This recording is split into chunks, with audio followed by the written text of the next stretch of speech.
Today we're interviewing Solar Exile, a retired poet and recovering academic who now contents himself with the dilettante's parody of Left-Handed Dzogchen. He is also the co-host of the podcast Threshold Saints. Shout out Threshold Saints. Check them out. Their links along with Solar's are in the description. I often join them myself. They do. Oh, is my mic messed up? Yeah, I was gonna wait for a break in the intro to let you know. I don't know if it's like that live. It's definitely fucked up on StreamYard though. It's like popping constantly, and you sound like you're recording from the other side of a large empty room. It was great until you went live. What the heck? Okay. Well. Live television, everybody. Hello. Yeah, no, I mean, hey, take it easy. We can troubleshoot, right? Like no one gives a shit. So yeah, take your time. I'm gonna switch out my headphones. I have another set, and let's just see if those sound better. Sure. But okay, if it's not like too awful, terrible, let me just finish this really quick. So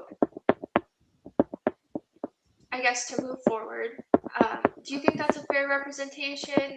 Like, would you want to add anything else about your practice or how you would describe yourself? I feel like you're interested in a lot more, like Tantra and Kabbalah as well. Yeah, well, that's a complicated. Yeah, okay. Well, so one, I noticed that you left out the clause where I claim to have beaten the gay Jewish Nazi allegations. The only implication of which must be that you still think I'm sweating it out, or that I may in fact be a gay Jewish Nazi, which is too bad, but that's okay. Yeah, no. So I have never claimed to be a tantric. I have absolutely no background in that. I mean, I suppose over the last couple of years, I've picked up a couple of empowerments here and there, but I do not practice an explicitly tantric sadhana. Dzogchen is Adi Yoga, which does sort of ultimately get to the same point in practice as like Mahayoga, basically like the completion stage of most like higher tantras. Obviously, we have a guy who talks a little bit about that, right? Jin the Ninja. He's very much a tantric, right? You might say that I am a tantric, but I'm doing it in a really, really stupid way. I have supplemented my sort of core Dzogchen practice with a bunch of other things kind of from like Western esoteric practice, which we'll probably get into. So I end up doing a lot of the same things, but I don't do them either. Like I don't do them in the sort of tantric Buddhist or tantric like Hindu quote unquote way, right? Like I'm stealing a lot of those techniques, those sort of grammars, those sort of ways of understanding and approaching things, but I'm applying them to like contemporary left-hand path stuff in the Western esoteric tradition. So I just want to be really clear. I don't claim to be a tantrist or anything like that. I do have some familiarity with Kabbalah, but I'm not really interested in it as a system. In fact, I've tried to kind of get away from it as much as possible. But I do have like a very light and particular background in both, I guess what I'll say like is sort of normie Jewish Kabbalah, um, which I will talk a little bit about if you want, as well as I have kind of the cursory requisite background in Hermetic Kabbalah that basically anyone who's like at least partially literate in modern Western esotericism sort of has to have, right? Going from Golden Dawn through Crowley and Grant and all of that stuff, like you're gonna get Kabbalah, right? Hermetic Kabbalah specifically. But yeah, it's not my thing. But I definitely like respect game, you know. So it is what it is. Are you good? Do you want to give your new headset a shot? I was trying to give you long enough to do a hot swap. Okay, No, I you sound great to appreciate me. that. Oh, good. Okay. Yeah, I don't know. I think, like, yeah, who knows? Who knows? Maybe it was something, I don't know. But if I sound good now, then that's great. Wonderful. So I guess how did you also? No, I left that part out mostly just because it's more political, and I'm more interested in your esoteric ideas. But if your esoteric ideas are political, then obviously I am interested in any relationship there as well. But how did you get into your practice, or like what caused you to start down this esoteric spiritual path? Yeah, it's a fair question, and it'll kind of filter out the politics stuff like right away because it's not really central to what I'm doing, at least at a sort of surface level. Yeah, so I was I after feeling this kind of spiritual void in my life, right, like in my mid to late 20s, so a minute ago at this point.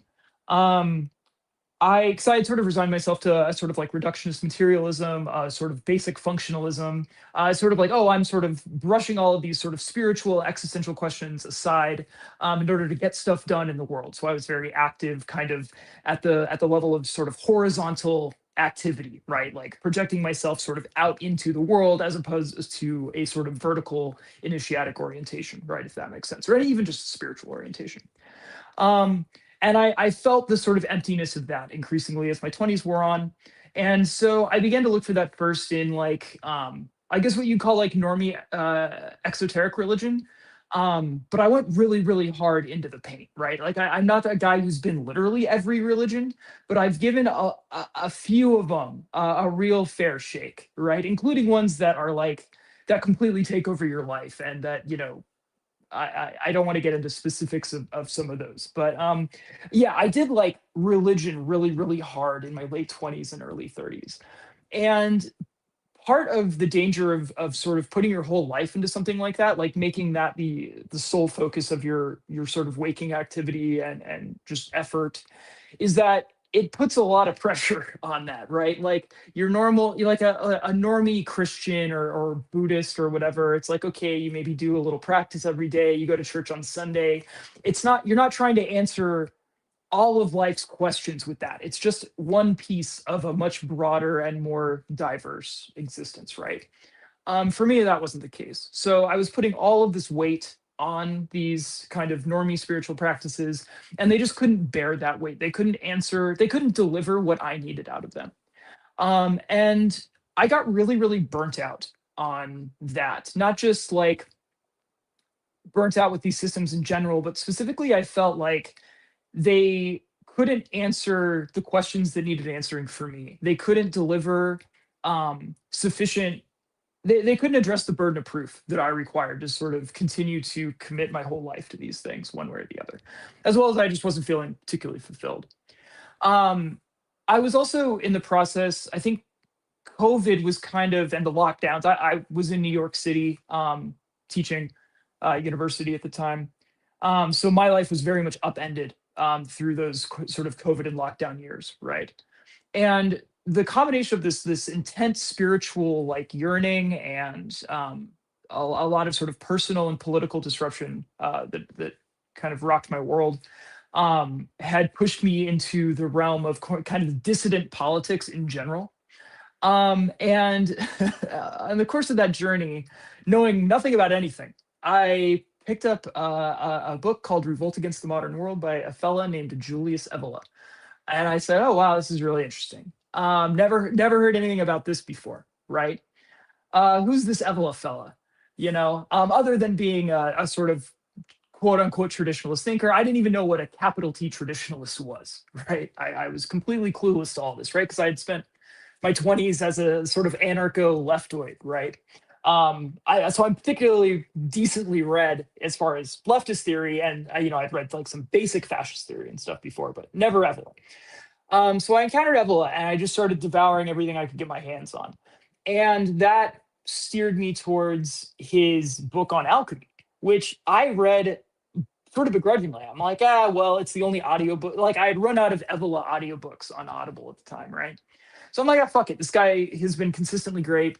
Let me check out this, Um, and it sort of blew my mind. I became fascinated with this sort of practice that he outlined schematically in that book.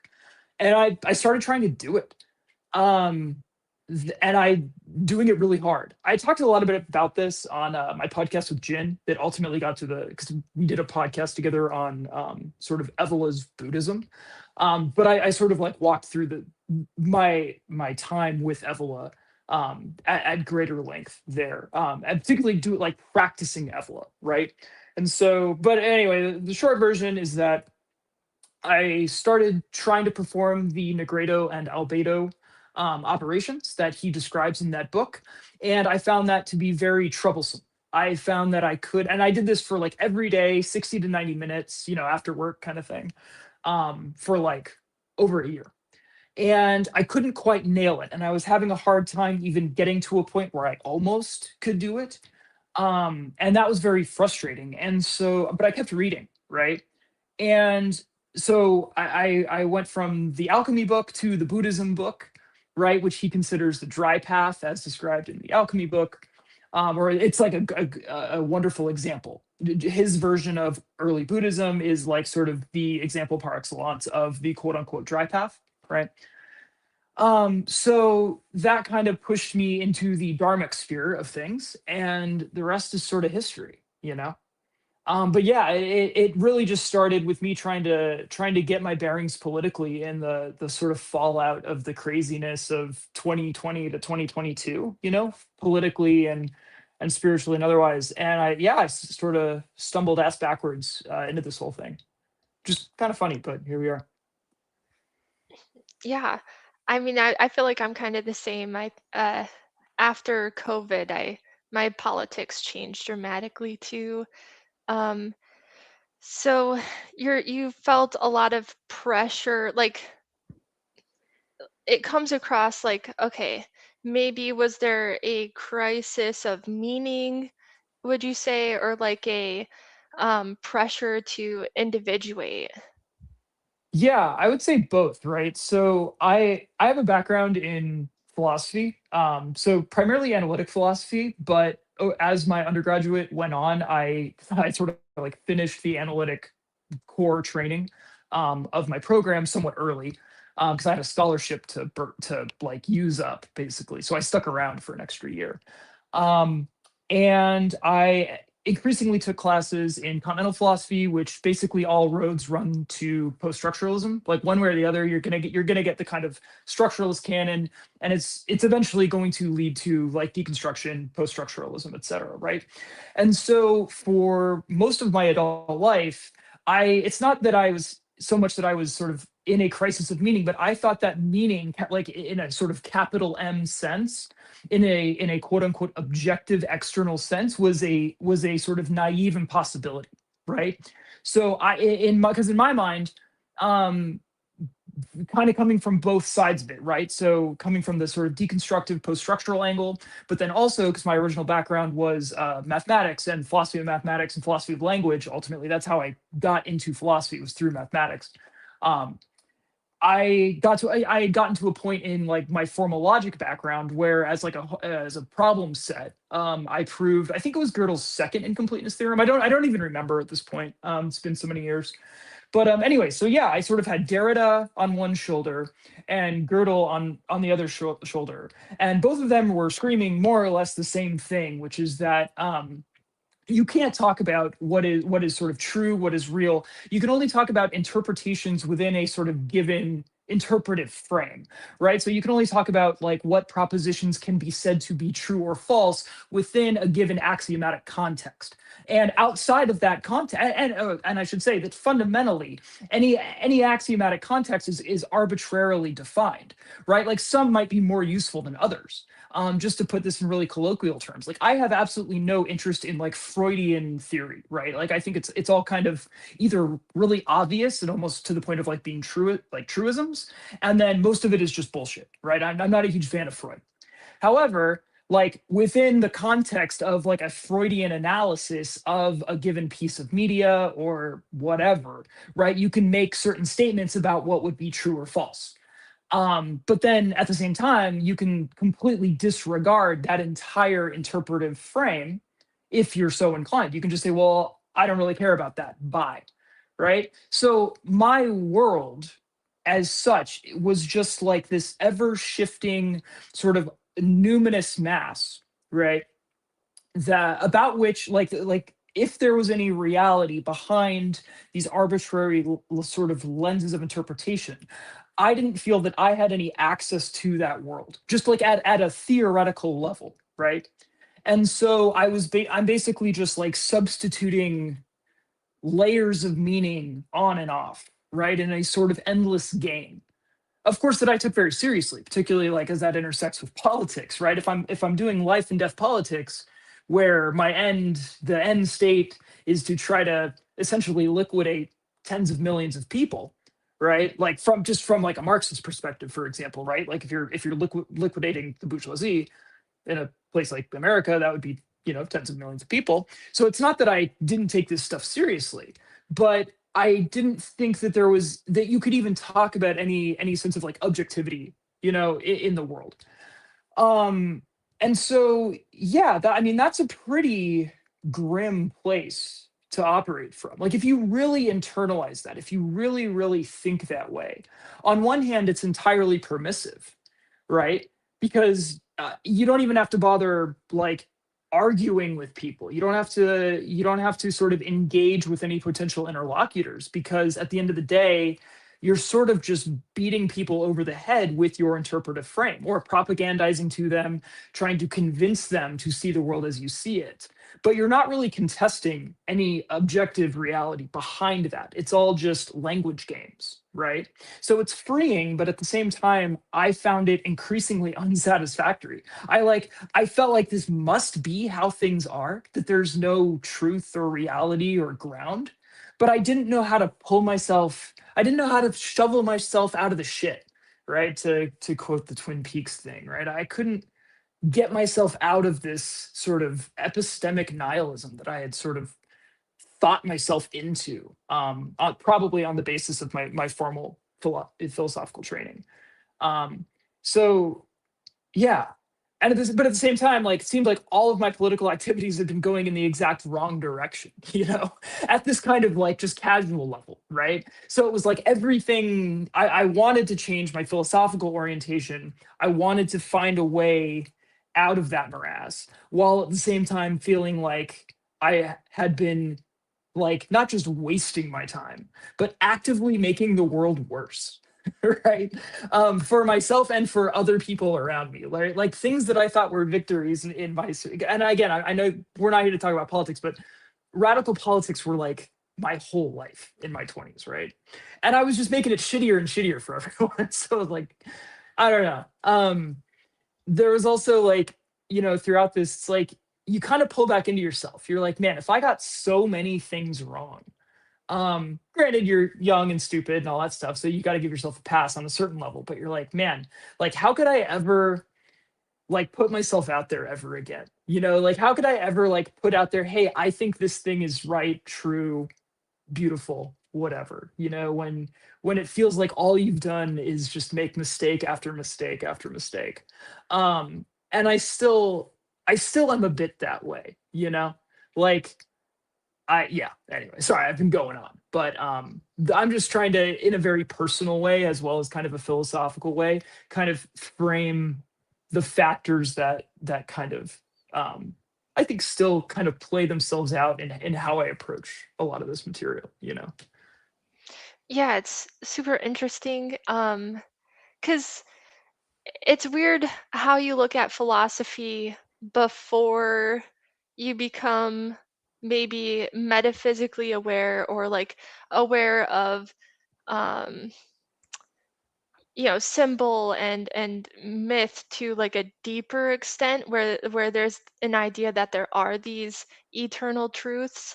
Because I remember taking philosophy classes in college and stuff, and I at the time I didn't even think of you know Plato or like Kant or any of these people as even spiritual at all. Like I didn't think of it as a spiritual thing. And now when I look to philosophy, I see it a lot differently. Um, and it is kind of interesting, that you would go from COVID, which was really a major moment of truth, maybe, and then how that would kind of push you towards truth and realizing all of those things. I had a question that I'm forgetting now. Let me respond to the Plato Yeah. bit, and then maybe that'll give you a chance to circle back in your mind to the question that you wanted to ask. Because like, dude, same, right? So I thought I had Plato on lock. I didn't necessarily even read all of the dialogues, but I definitely read Republic as an undergraduate. I mean, you're a philosophy student, right? You read Republic and you read like a lot of the sort of core dialogues.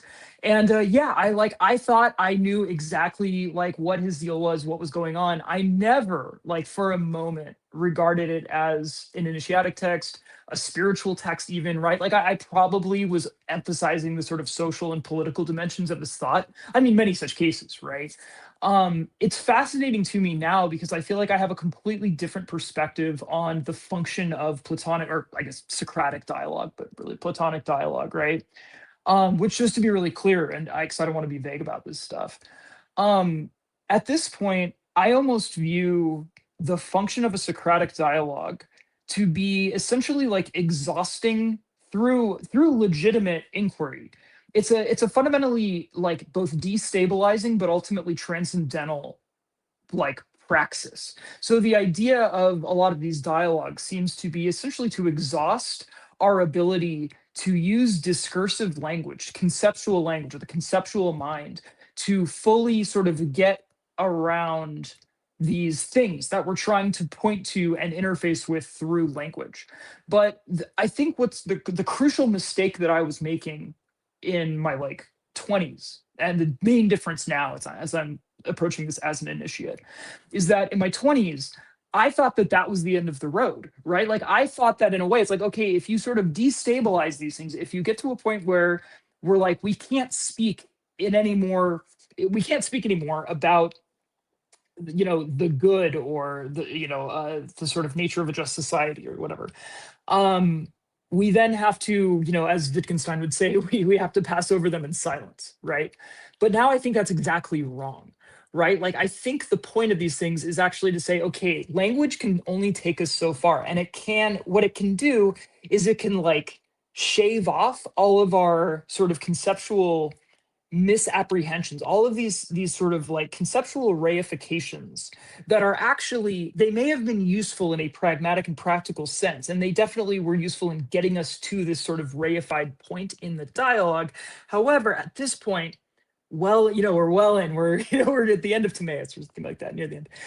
At this point, we need to drop them away. We need to allow them to fall away in order for us to have a direct noetic experience of reality as such, right? That human beings, whether you want to say through the nous specifically, but the soul, but that the human mind or something, whatever. I know all those things are kind of controversial, but that we have the ability to sort of directly participate noetically with these ideas, with this sort of layer of reality, that is actually primary to, or sort of quote unquote more real, if you want to use that language, than anything conceptual, right? That the concepts are themselves derivative of these sort of more abstract, more absolute ideas, right? And that the dialogues are supposed to be a launching point to that, and that's not only just like those aren't, again, these things aren't just like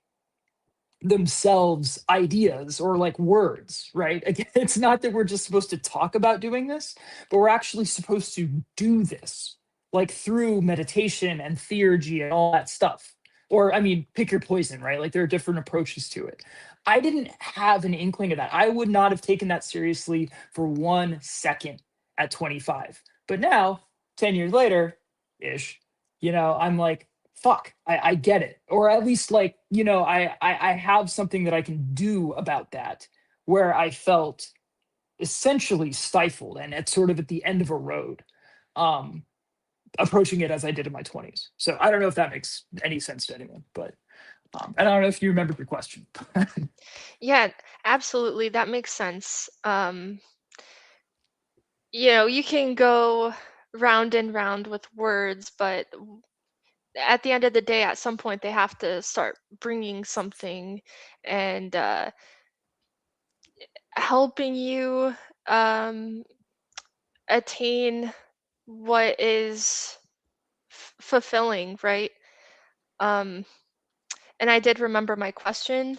I was going to ask you more on Julius Evola, like what, because that introduction to him seems to have been like a huge kind of, it made a huge impact on you. Do you remember um, what concepts or what things of his work really stood out as significant to you? Yeah, a few things. So one, the idea of traditional history, and by that I specifically mean that it's a sort of, I don't want to say the direct opposite because it's cyclical as opposed to linear, but as contemporary Western Americans, and particularly like emphasis on the American part, right? We take for granted a notion of progress, what some people will call the sort of like Whig vision of history, right? Where we sort of move from the state of primitive barbarism through, again, some ups, some downs, some setbacks, etc. But by and large, the arc of history is long, but it bends towards not just justice, like a certain black man said, but that we are getting smarter, wiser, more technologically competent, just technically competent, all these things, right? We're so familiar with this narrative that we take it for granted. We look back at previous ages and we wince and we think, oh, thank God, I can't, at least I'm not a peasant in the Middle Ages or something like that. The traditional notion of history says no, actually, there we are living in sort of, well, he and like Herodotus and all these people would say we're actually living in a pretty bad time. Things used to be significantly better, not, but again, not necessarily according to any of the metrics that our current sort of society uses as like relevant, indicators of so-called progress, right? But in terms of a traditional order that produced initiates and allowed, if not everyone, at least more people to sort of noetically participate in a sort of solar, divine, godlike existence, a more real metaphysical existence, right? Things used to be really good and in fact have continuously gotten worse, despite, some sort of brave attempts at sort of rectifying the situation over time. That is just, I mean, that's whether you agree with that or not, partially, fully agree, disagree, isn't really the point, right? But it's sort of a bold, uncompromising challenge to something that is taken for granted, right? And that was one thing, right? That like this guy is just unapologetically challenging a core assumption of my reality, right? Something that I basically have assumed, right? Another idea is that religion in its, again, in the kind of like exoteric Western sense that I was used to engaging with it. So let's just say like, sort of Protestant Christianity, just to use a concrete example. This notion of a sort of like remote divine with which you might have a quote unquote personal relationship you engage with through things like prayer and petition and offerings that you work to sort of like maybe do the will of that God. But it basically every aspect of that is a sort of degeneration of the sort of fundamental relationship that the initiate had, man, but particularly the initiate had with the sort of like whether you want to say the supreme principle or sort of like metaphysical realities, right? That even the personalization of sort of powers themselves, i.e., like turning powers into gods, represents a sort of degeneration, a sort of corruption of the original sort of spiritual modality, which was essentially initiate magician kings as sort of metaphysical operators, right? What defines an initiate is their sort of understanding of an ability to work within a metaphysical system to fundamentally get results, as well as to sort of affect a structural ontological change of being, right? That's what initiation is. Like all of these concepts, yes, you can you can find them in normie stuff if you really look, like if your whole point is to sort of vindicate, I don't know, fucking Eastern Orthodox Christianity as a viable initiatic tradition, like if you know what you're looking for, you can point stuff out and sort of make arguments. But the idea that this this used to be how it was, and that it's possible to sort of step into those modes, not as easy as it used to be, of course, but that it's possible to do some of these things. It's one thing to just be challenged with this as a way it used to be, and like, oh man, that sounds really really interesting, really great and cool, right? Like, yeah, okay, so what? Like, science fiction is cool too, but the core promise of this is that like you can actually do some of this. So I said, that sounds interesting, right? So it was this complete challenge to a bunch of status quo assumptions combined with actionable like promises, or at least like a live avenue of investigation, which is all it takes for me because I'm a profoundly curious person, right? And so yeah, it gave me something to do, and the my attempts at doing that are what have carried me to this point. Gotcha.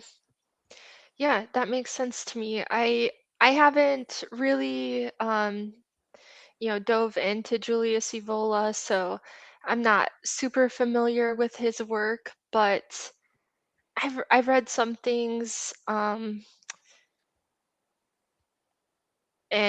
it was quite interesting. So um, I think that a big part of those, as you say, like normie religions, is that they're very limiting in knowledge, and I would say that they um, would even maybe try to discourage people from deeper knowledge. Um, so I feel like almost like there is an element of it where you do have to go back to like some of those older traditions before Christianity, like paganism and like the Babylonians or the Egyptians, the Greeks. A lot of that knowledge, I think, is very helpful in understanding, symbol and myth and metaphysics in general. Um, but it's interesting going from, Julius Evola and then to like Dzogchen.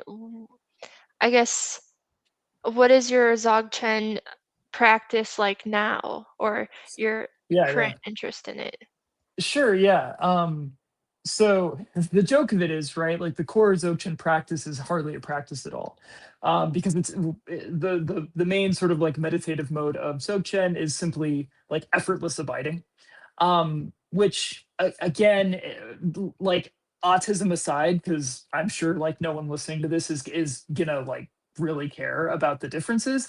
In a lot of ways it's fairly similar to like what is practiced in like zazen meditation in zen, right? But like again, for sort of our purposes of a topical discussion, the distinctions don't really matter. It's more how the practitioner is sort of introduced to the natural state, the sort of fundamental ground of open awareness, right? In Dzogchen we just point that out explicitly, whereas for instance in like a soto zen context, the idea is that the practitioner is going to sort of realize the empty luminous nature of mind on their own without the sort of direct pointing out, but at a core level the sort of daily rhythm of practice itself is basically the same.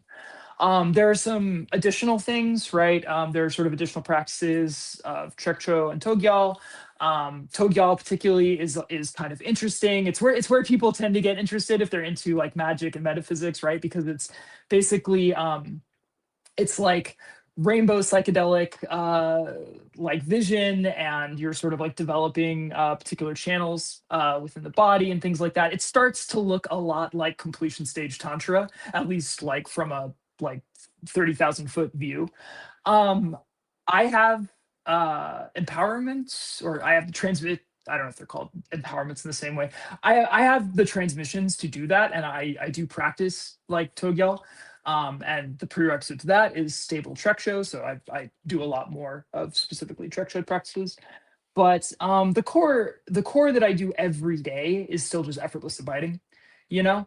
And one of the appeals of that, just to be really clear and kind of put this within the context just very succinctly of the Evola stuff, is simply that this is a live tradition with actual like living practitioners and living masters and experts who can actually not just like give me the like token to, you know, of an empowerment and a transmission to say go do it, but they can actually like help me, right? There's actual living people that I can connect to who can give me guidance, right? There are actual practice manuals. There are actual this and that, right? That I can avail myself to. As opposed to a lot of the more sort of fragmentary, like Western quote unquote primordial traditions, which are awesome. But, and again, I know there are people doing like legit like Platonic theurgy and stuff like that. Like, I'm not trying to step on your toes or anyone else's toes, but the number of people doing that is like, you know, like triple digits, right? Not that like Dzogchen has a ton of people, but it's going to be a lot easier to connect with like someone who probably knows what they're talking about, who's a Dzogchen teacher as opposed to like a Platonic theurgist or something like that. And again, I'm not saying that those paths are like one to one or anything like that, but I just found it a little bit more accessible, again, relatively speaking.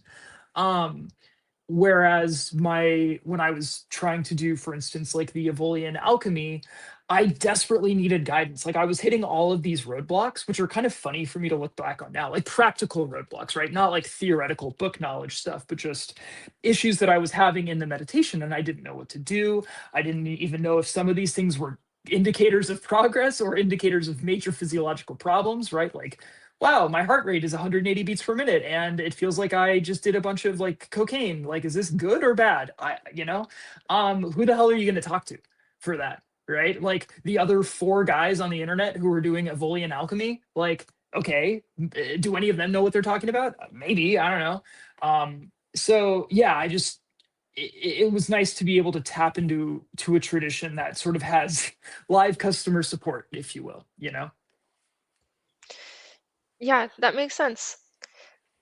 You mentioned, what was it? Limitless abiding? Is that what? Effortless abiding. Sorry, Yeah. effortless abiding. What Yeah, is yeah. that? Okay, yeah. So the idea is, all right, I'm trying to think of how to do this in like 3 sentences. Okay. So what you're trying to recognize is that the nature, you're trying to zoom in on this kind of, I don't know if you've read Heidegger, but what Heidegger will call like that clearing, that sort of openness, this sort of like primordial, the space within which our phenomenal and experiential world is allowed to sort of disclose itself, right? So I'm on the second story of a house right now, right? And I'm seeing its trees, it's this kind of nice spring vista, right? But before any of those, not just discrete objects, but even the totality of the picture, the way phenomenologically, right? The way this all appears to me, there is a sort of like rupture in the world. There is a sort of openness, an open ground where all of these where like appearances in total are allowed to emerge, right? Or where they appear to emerge. Basically, like consciousness, if you will, right? Effortless abiding is trying to allow us to relax into that sort of open presence where everything appears for us without grasping onto all of the discrete like elements, like I said, like, oh, here's a pine tree, there's a birch, an ash, or oak, or the my mother-in-law's beautiful cobble driveway, whatever, um before any of those things take on their shape, before my conceptual mind sort of like reifies this and that into an actually existing thing, but to simply kind of be in this space.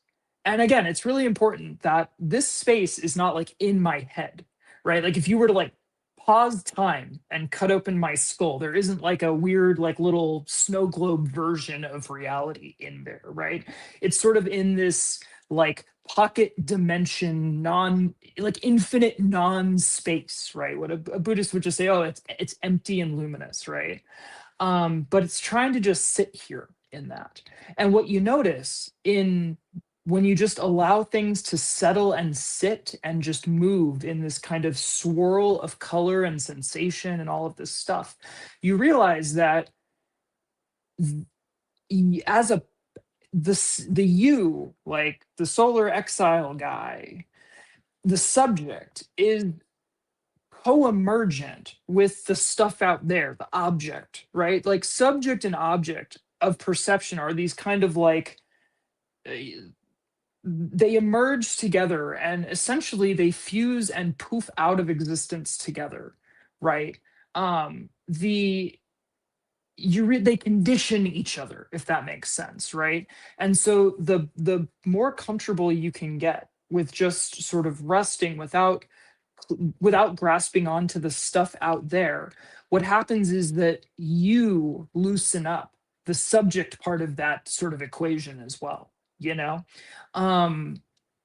It's a very interesting experience, and you don't have to focus on letting go of the subject, the I, the self part, because as long as you kind of keep it loose and flexible with the stuff out there and the thoughts that maybe come to your head, if a thought comes in, that's fine. You don't try to suppress the thought, but what you do is you just kind of allow it.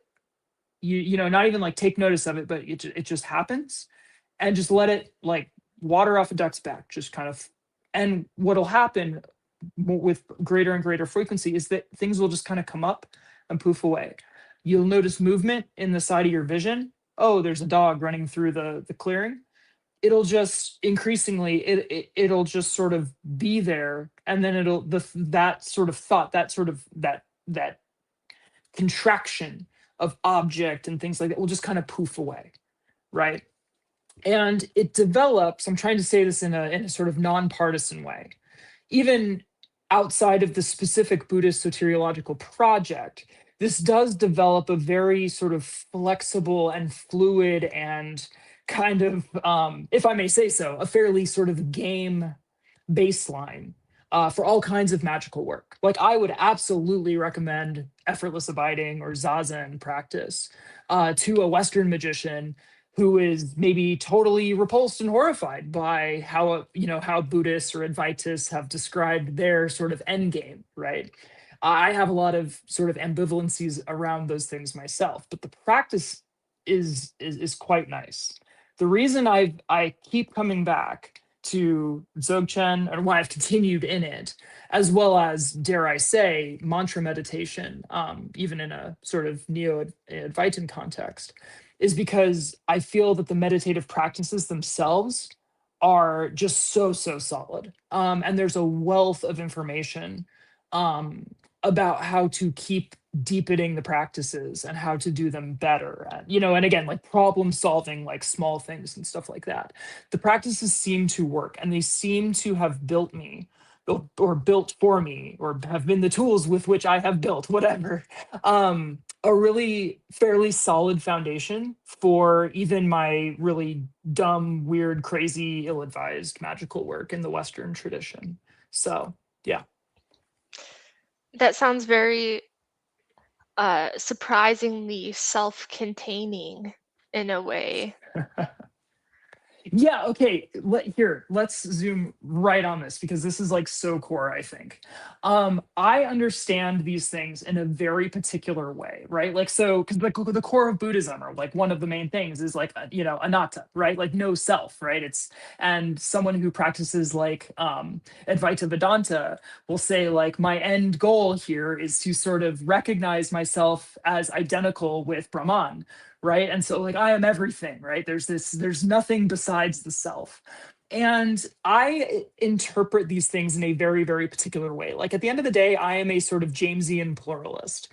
I think, and certain traditions, so for instance, I practice like Buddhist Dzogchen, but I actually have more transmissions in Bon Dzogchen, the sort of other indigenous pre-Buddhist religion of Tibet, that then sort of like in a lot of ways merged with Tibetan Buddhism, but it remains distinct. They say it a little bit more explicitly, although like Longchenpa would basically say the same thing. So I think of minds like units of consciousness. I am fond of the phrase of a sort of field of awareness. So when I say I am referring to a distinct and discrete field of awareness, right? So again, it's not that I am rejecting the sort of non-duality of subject and object, but all of that is allowed to arise spontaneously and unrestrictedly within a field of awareness. That field of awareness, at least from my perspective, it seems fairly clear, is very distinct from your Eros's field of awareness, is very distinct from Gautama Buddha's field of awareness, right? Like, I don't view this as dissolving into some like blob mind, right? Like, I'm not trying to join the Buddhist Borg or whatever, right? And I don't think that most like Buddhists actually understand it that way either. But there's like you get into some weird territory, because when you're talking about the unconditioned state, a lot of people will see discreteness or multiplicity as a characteristic and ultimately as a constraint, right? As a condition that is being inappropriately applied to, quote unquote, the unconditioned, right? However, I think you need some notion of this retained in order for things to be coherent at all. And particularly like with the, again, in terms of like even normie like Mahayana soteriology, where the goal is to become a bodhisattva, ultimately a Buddha, and to liberate all sentient beings, right? You vow every day, you reaffirm this commitment to like, I'm not, I'm going to stick around and, for the benefit of all beings that they may realize, blah, blah, blah, right? Well, then what the hell are you doing if there are no, other beings? And I know this is like, I'm a certain strain of Buddhist is going to get really annoyed at how I'm presenting this, and that's fine. But this notion of discrete fields of awareness, to me, intersects really well with a lot of contemporary left-handed path, like ways of seeing the world. So for me, I'm still working this out, but like I have had a lot to say, good and bad, about my attempts to sort of work with like the Temple of Set's 8/9 part like soul complex and things like that. But I take for granted like my foundation for that is like this notion of this sort of sentient field, right? Or again, it's a clearing in which subject and object can sort of dialogically come into being, or don't have to, right? In a sort of non-dual state, you can go both ways on that. But yeah, for me, I'm kind of a stickler on this. Like, I do legitimately think that there are there's more than one thing. I reject monistic idealism categorically. It doesn't seem, I mean, beyond being philosophically repulsive to me, in a way that forecloses on any meaningful notion of freedom and autonomy and meaning, that are all necessarily grounded in a sort of discrete existence. It also just doesn't track with my experience. Like, my non-dual experiences have been phenomenal, mind-blowing, and I'm very I'm very cool on, I'm very grateful for that, right? I'm very hot on that as a thing. But they're at the same time fundamentally different than the similar experiences of other people. Like, I've experienced them, you haven't, etc. Right? And at the end of the day, the reality of my own experiences are the surest basis of like any subsequent interpretation or meaning that I sort of scaffold from them, right?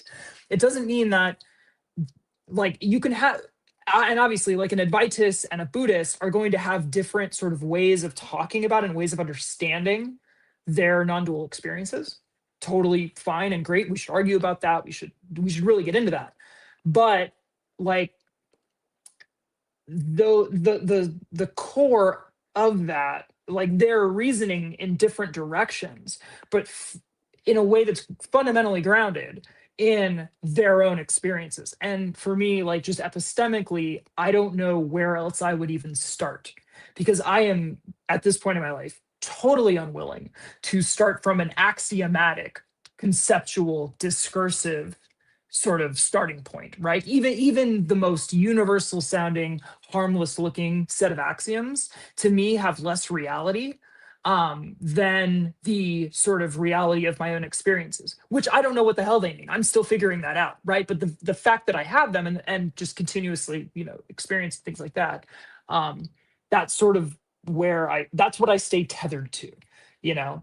And if something doesn't seem to jive with that, the way that I'm intuitively understanding those experiences, oh, it's suspect as far as I'm concerned. But again, it's all a work in progress. I don't have some grand theory of the universe or the self or anything. Yeah, I feel like I'm the same. I study a lot, and then I take bits and pieces that maybe feel like a mirror to my experiences. But even your username, Solar Exile, comes across as very Luciferian. Yes, it is. Well, in some ways, you might reduce it to something as simple as like, I'm a guy from Southern California. I've said that explicitly, right? Who sort of can't return, not that I can't physically go back, but I'm sort of this exile from paradise, if you will.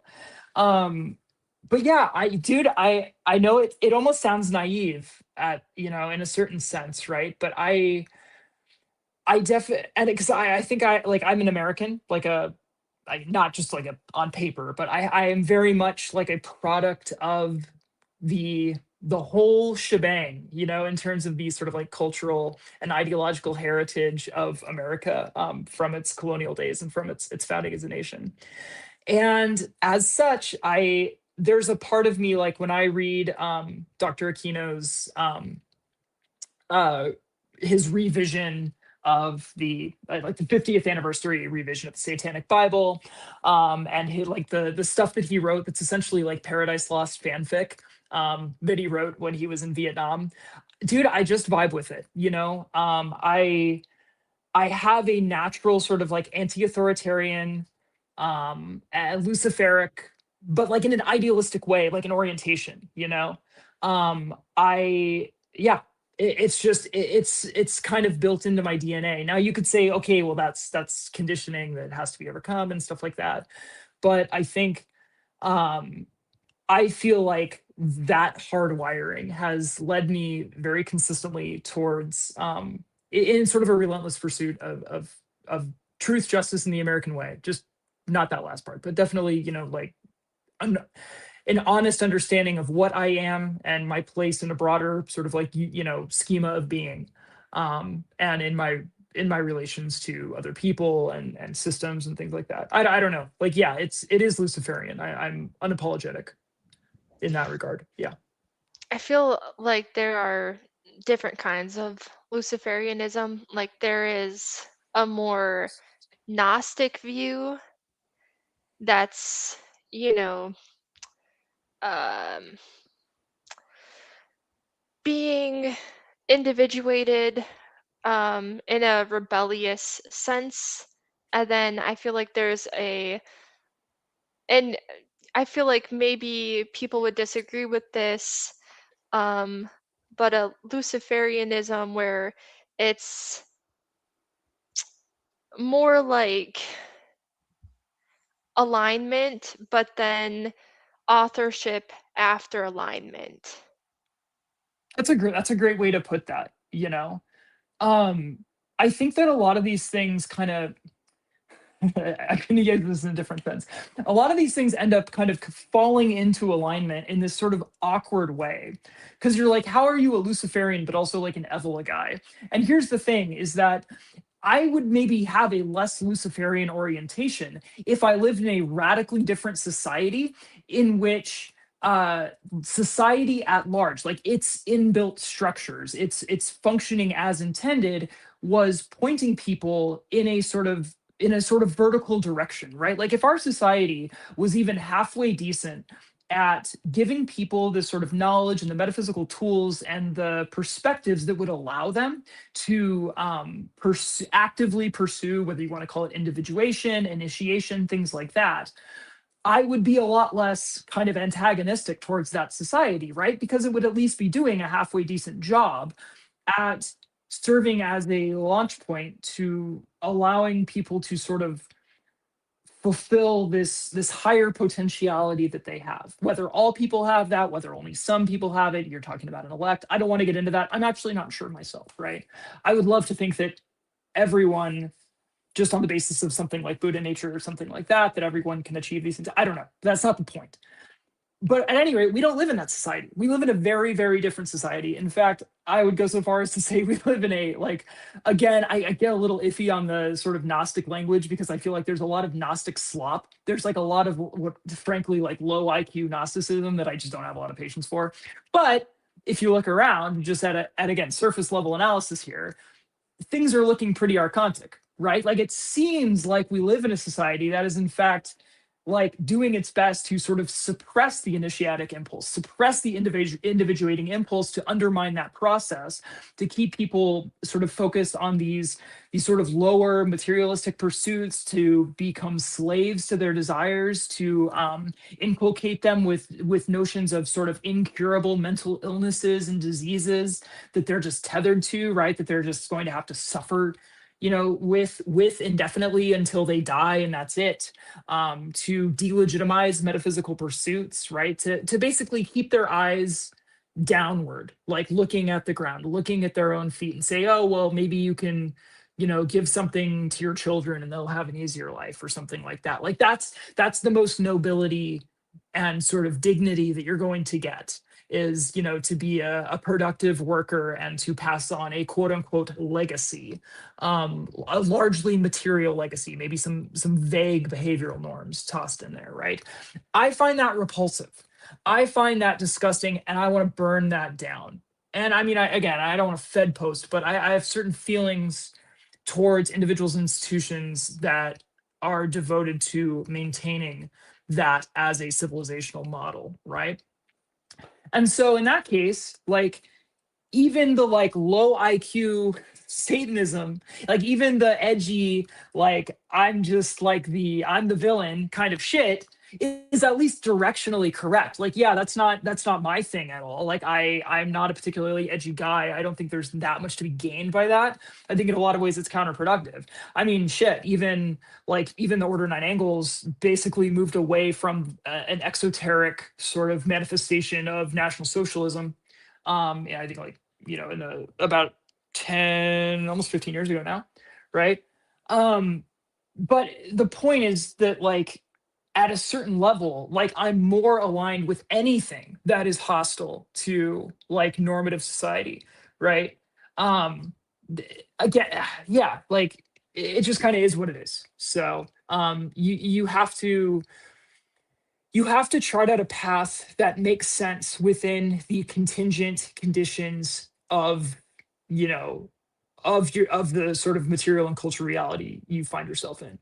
You know, you can't, it's really dangerous to try to like, you know, chart what would be an optimal path in optimal conditions, and then just essentially like live as a hermit. I mean, there is that as a path, right? That's Evola does actually talk about that, right? This path of like total renunciation, just like completely turning your back on the world, turn your back on the Kali Yuga, the Iron Age, whatever. Just, you know, be like a Taoist hermit on the mountain or whatever, and that's viable. And to some extent, that actually tracks more with what I'm actually doing these days than anything.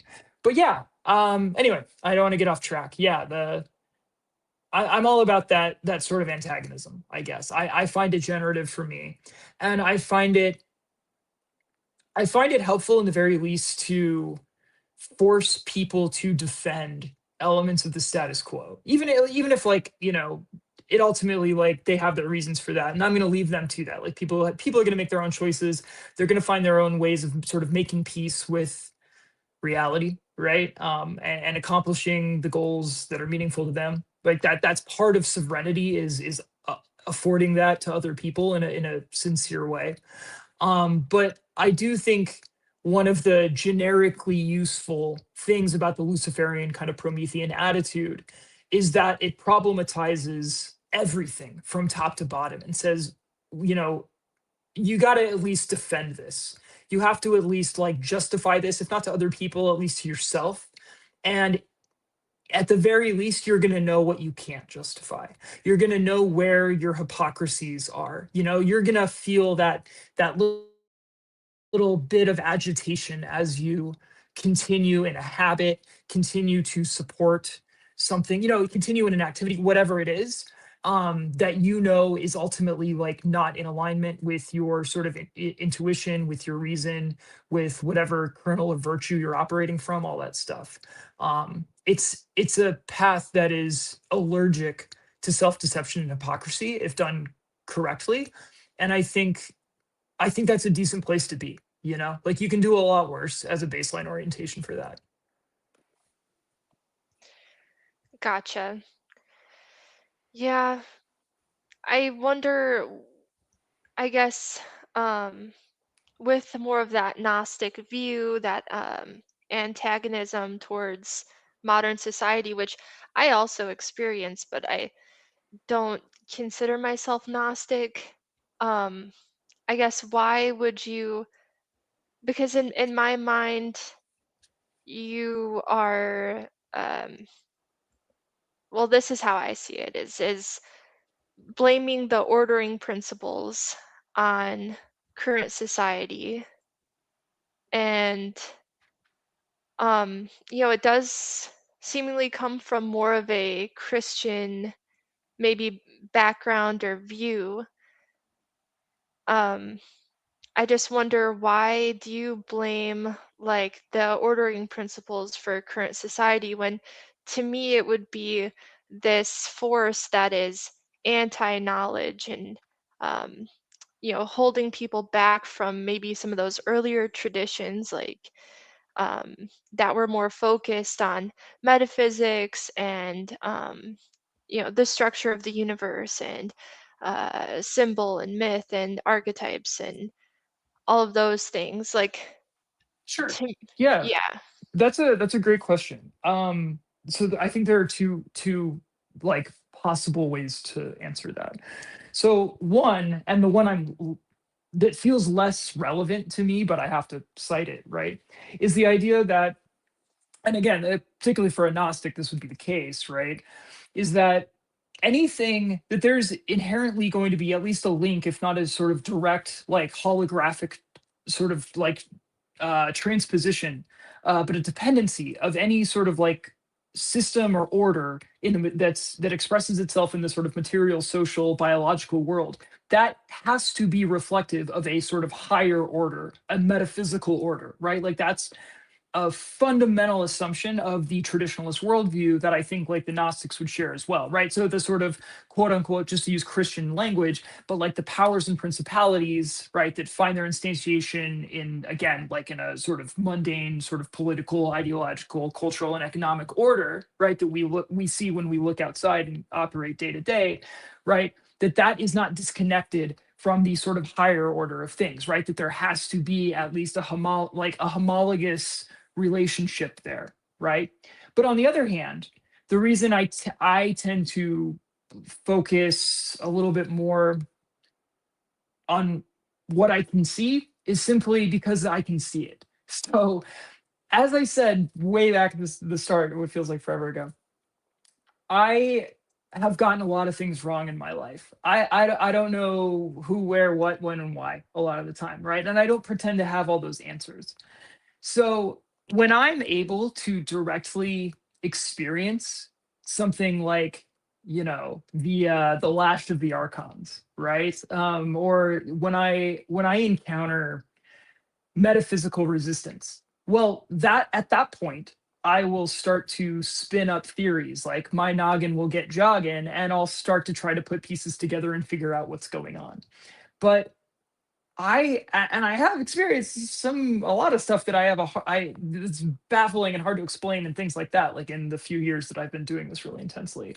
But I don't know enough to say a lot about it. Like, again, like there are a lot of the both like the classical like Gnostic sort of traditions that we talk a lot about in the Grey Lodge.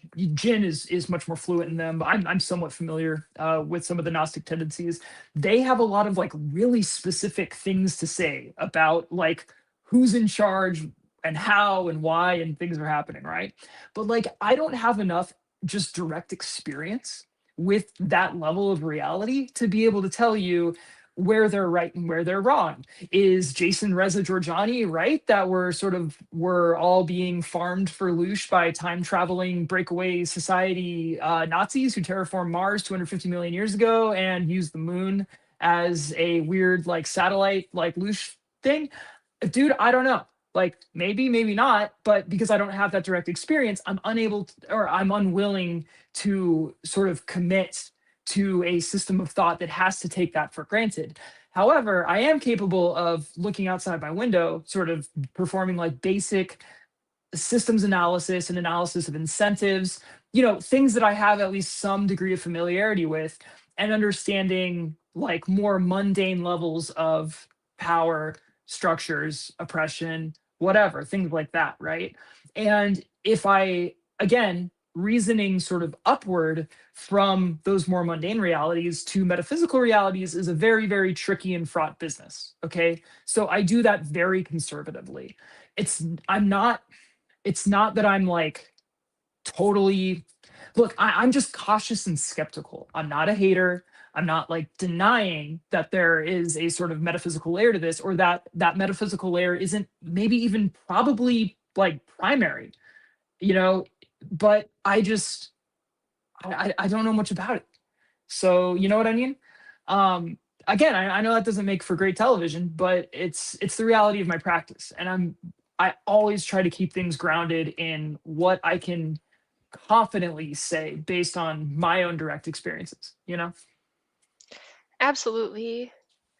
I'm wondering, this is a big question, but could you give like a general overview of your cosmology as you see it? Yeah, I mean, to be honest, I don't have one, right? So I my attraction to dharmic paths, like Buddhism mainly, or let's just say Buddhism to keep it simple. Um, my attraction to that was that you read a little bit and the historical Buddha says time and time again, hey, come try these things, check this out and see if it's legit, right? So, hey, lo and behold. And again, Evola says basically, go follow this guy, this path, this is viable. So I did. And what I found is that a lot of my preliminary experiences seem to be validated in the sort of descriptions that were given by the Buddhist text and by Buddhist tradition, right? And then I keep going. I have more experiences. Like I said, I had, maybe some issues in meditation, questions, and stuff like that. It seems like Dharmic traditions broadly had a lot of tools that were actually concretely useful to me, right? That I could implement and get farther with them. And so I've become largely sympathetic to again, broadly Dharmic sort of cosmology and worldview and understanding of myself and things like that, simply because they seem to have a lot of correct answers. Now I know that's not exactly a huge endorsement, but it's just like it kind of tracks one to one, right? However, I've also experienced things that are that the historical Buddha didn't have a lot to say about, right? Um, I've worked in other esoteric systems, like I said, in the left-hand path, and I have, okay, here's the thing. When you, and again, these are generalities here, but just being real and off the cuff. If I do Buddhist meditation, I tend to get Buddhist results. If I do Advaita Vedantist meditation, I tend to get Advaita Vedantist results, right? Like a lot of their descriptions, their endpoints will seem to obtain, right? They'll say, oh, you're going to feel this, you're going to do this, it'll be like this. And wouldn't you know it, a lot of those things do happen. So who's right? I don't know.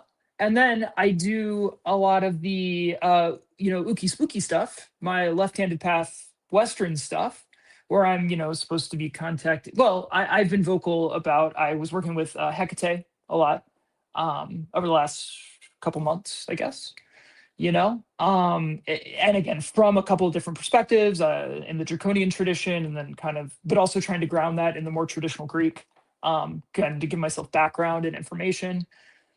And some of those experiences tracked with the material, but other things were like staring a Lovecraft entity in the face, you know?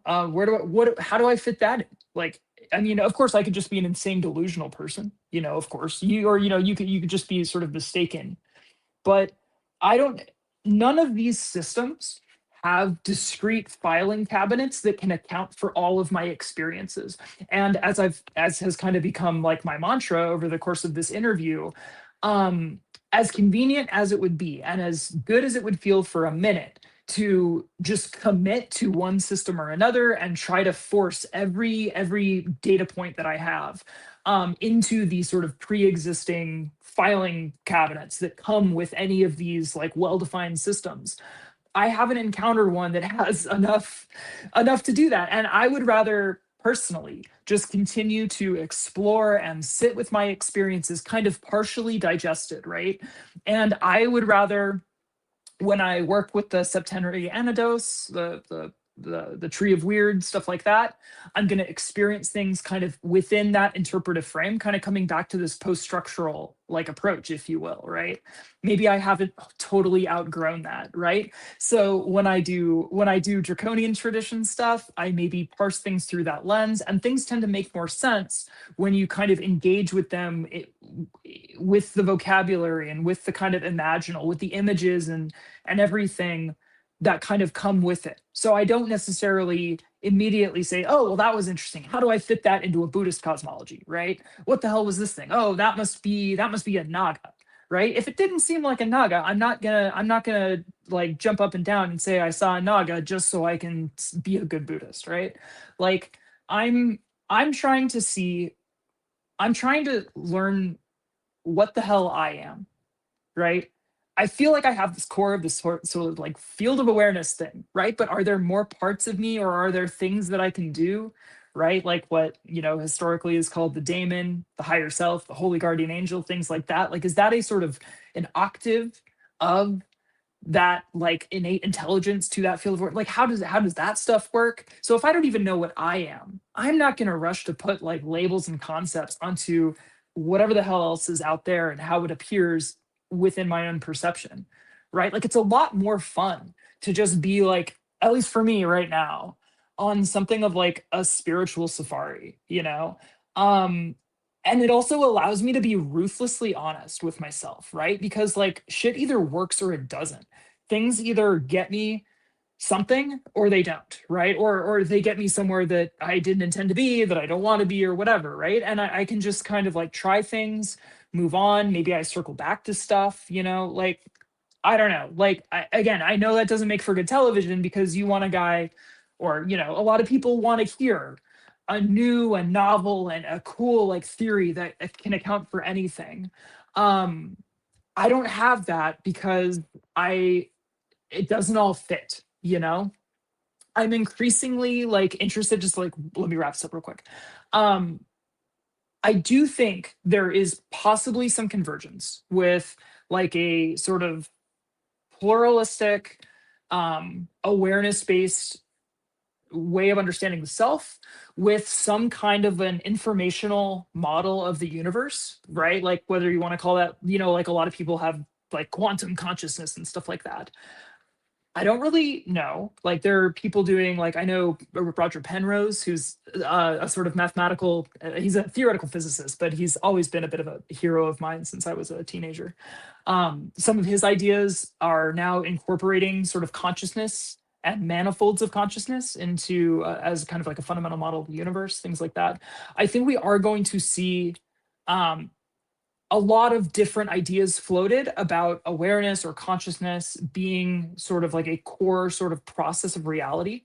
Um, I'm interested in those developments, right? So I'm maybe like nudging a little bit in that direction, but I don't, yeah, I'm a free agent with respect to cosmologies and, you know, theories of the universe and all of that stuff. So I think it's interesting that you say that you don't feel like you can provide anything novel. I feel like your approach is very novel and interesting. I like it.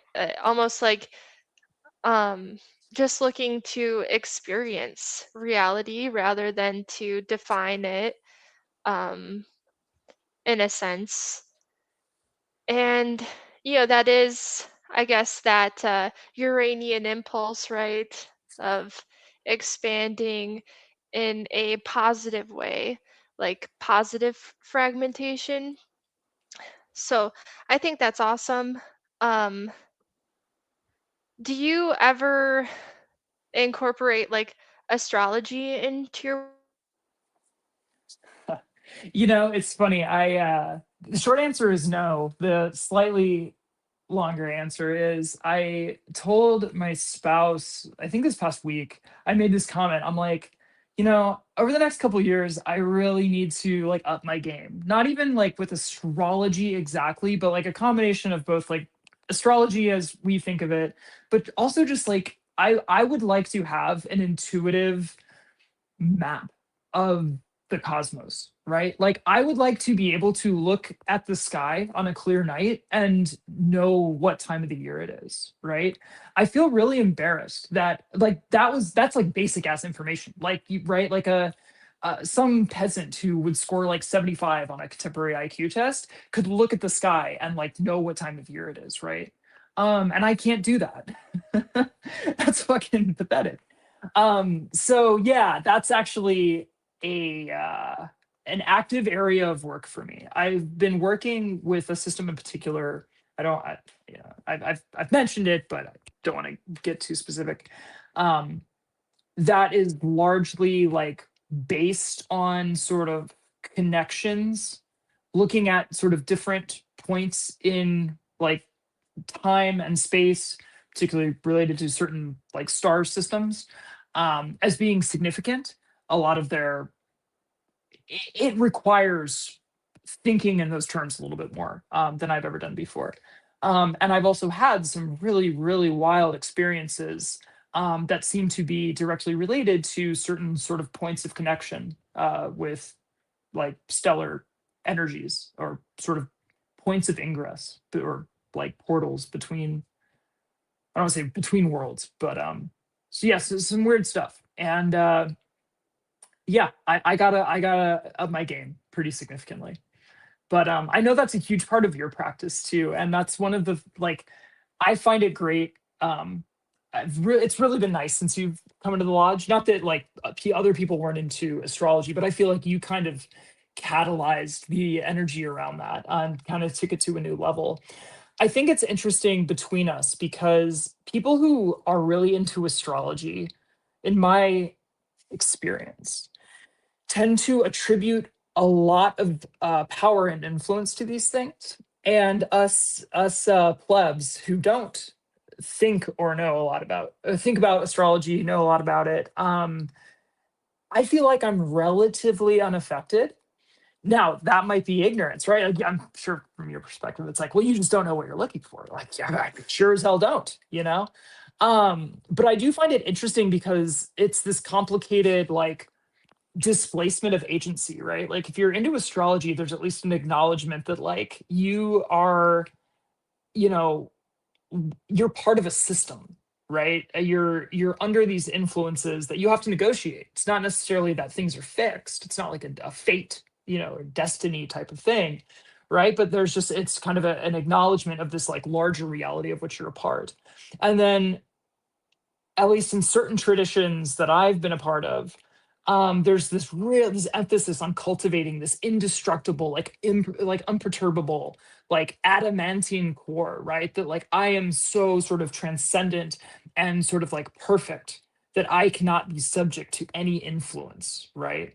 Not that I'm there yet, but that's kind of the goal. And so in practice, it can be like, well, why would I even give a shit? I just got to focus on making myself, go like completely like godlike, and then I won't even ever have to worry about these things, right? I never have to learn astrology, just become a god. Much easier. But yeah, it's just kind of it's a different way of looking at it. But I'm trying. As of like right now, I'm trying. You had, oh, and thank you, by the way. Yeah, obviously I love astrology. Um, I think it's super helpful, and especially since I feel like I'm that Luciferic where I'm aligning and then self-authoring, I feel like astrology is very useful for that. But, we never got to talk much about Hecate um, in the past as deeply as I would have liked. I'm wondering, when you're working with Hecate, is it soul related or like subconscious related? Yeah, so that's great because this was part of my thing. So I did this. I sorry to the listeners. It's not that I'm trying to be vague. It's that I don't want to affiliate. Like I don't publicly affiliate with any particular like institution or organization. Not because like I'm shy that I don't want you to know that about me. It's more that I'm a retard and I don't want you to judge an institution or like an organization or a temple based on me. Like I'm just some guy, okay? So I'm not trying to like dodge the specifics here. Um, sorry, so that's I just want people to understand kind of where I'm coming from, right? So I was, although it's pretty obvious if you know if you're familiar with the stuff at all, like exactly what I'm doing. So I was doing this like 10, 11 week program. It's kind of initiatic program with a particular temple. And basically, after the first few weeks, when you're kind of spinning up the thing, you spend a week or so working with like each of their major like dark gods, right? The sort of gods that form the core of their temple and connecting with their currents. Um, and I once I completed this program, I was not like rejected in full, but the lady who runs it was like, it really doesn't seem like you connected with Hecate. That was a really week of work. And I think part of the reason for that was that I have this like weird ambivalence and uncertainty with regards to exactly those concepts that you just mentioned, right? The soul and the subconscious. Like in a Buddhist modality, like what the hell even are those things, right? Because like for a Buddhist, there is no eternal unchanging self. And when we think of like what in the West we call like the unconscious, I think there are a lot of different ways you can approach that from a Buddhist perspective, but I think the one that comes to mind just off the cuff would be to look at those as essentially like biological and sort of like biopsychological processes that are sort of baked into the cake of like the human brain perhaps, but they're sort of like layers of you that are definitely not you, right? So there's this kind of impulse to just separate yourself from that, to discount those things. Like basically, who gives a shit about that? Because where we're going, that stuff doesn't matter anyway. Ultimately, those things are intended to fall away, right? As kind of you progress down the Buddhist path. And so if I'm taking a vaguely dharmic kind of baseline as my normal, I didn't know how to approach that stuff with Hecate. Like what am I supposed to even be doing, and how much importance am I supposed to assign to any of this stuff? And for the record, for people who want to hear a more coherent version of this, I got into it a little bit with Magister Chapel, author. He's a fourth degree in the Temple of Set. He came on Threshold Saints, and I was co-host on that episode, and we sort of were talking about like, anyway, we got into this a little bit more. But anyway, but with respect to Hecate, the first time I did that working, I was like not into it because I didn't want to admit that there might be these kind of other layers that I could work with if I identified with them, because I didn't want to identify with them, right? I wanted to keep them at arm's length and say, oh, this is just some contingent bullshit that I'm moving through, it's sort of the flyover country, right? Like I'm 30,000 feet up. Why would I want to get my hands dirty, my feet dirty, like walking through this muck, right? The second time I revisited that material, I had to be more open to it. I mean, I could have just quit. I could have just quit the program, but I like finishing what I start, right? So I accepted that even if these things are ultimately contingent and illusory and empty from a Buddhist perspective, that I was going to say, hey, maybe I got some bullshit. Maybe I have sort of unintegrated fragments. Maybe I have confused and contradictory notions. Maybe I have like hurts and traumas. Maybe I have patterns that are sort of representing themselves, right? That are continuing to distort my understanding of myself and the world in the present, right? That were overcompensations or like trauma adjustments or something and all that stuff. Basically I allowed myself to like do the work as it was, kind of as written in the Draconic tradition. And dude, it was so generative for me. Like it showed me that, yeah, I was like lugging, obviously we're not going to get into the specifics of any of it, but it was like I had a bunch of shit that was continuing to mess with me. And it turned out that I had all this fancy rationalization and I had these ideas about, oh, well, that's not part of my non-self anyway, and all this stuff. And I had all these good, high IQ reasons to not take an honest look at these things, to not let this stuff go, to not like actually do anything about any of it. And yeah, just like doing the work, it identified kind of not just like that it showed me these problems, but obviously like you see these things and then you immediately, like in a lot of cases it's fairly obvious like what tweaks need to happen. And so I was then able to incorporate that into greater black magical kind of working, and like really get in there and actually like make some changes, and it's significantly improved my life. So fuck it, man, whatever, like it's what can I say? Sometimes though it takes that like humility to be like, dude, just get over yourself and just try it, even me, even someone who's like very like I'll try anything twice kind of a guy, sometimes when these things, yeah, yeah, sometimes you just have to get over yourself and like try a system on its own terms to see if it's going to be able to work for you. And like not everything will work for you, like some shit just isn't the vibe, or it just whatever, but yeah, if you approach things like you already know in this kind of inflexible way, guarantee it's not going to work, so yeah, I just had to get over myself. Sorry, I know that was less about Hecate than more about like my bullshit, but yeah, it was unconscious like trauma patterning, ultimately like what we might call like kind of the shadow, right? Which is not a modality that I had ever worked in before. I used to look down on people who talked in those terms. Like I had a whole fucking high horse about this, right? And I got knocked way the fuck off that horse. So I feel like, I mean, to me, that's why I would use Hecate too. So it makes sense to me. Um, I feel like for real self-authorship, that is the key, because matters of the soul is a lot stickier, in my opinion, than like the ego. And so if you're just restructuring the ego, then you're not restructuring that deeper part of you that, in my opinion, is what the universe mirrors to you most. But that's my speculative opinion. that's a really great way to say that. So there's two like things, because working with Hecate was really transformative for me. So the second one, but really quick.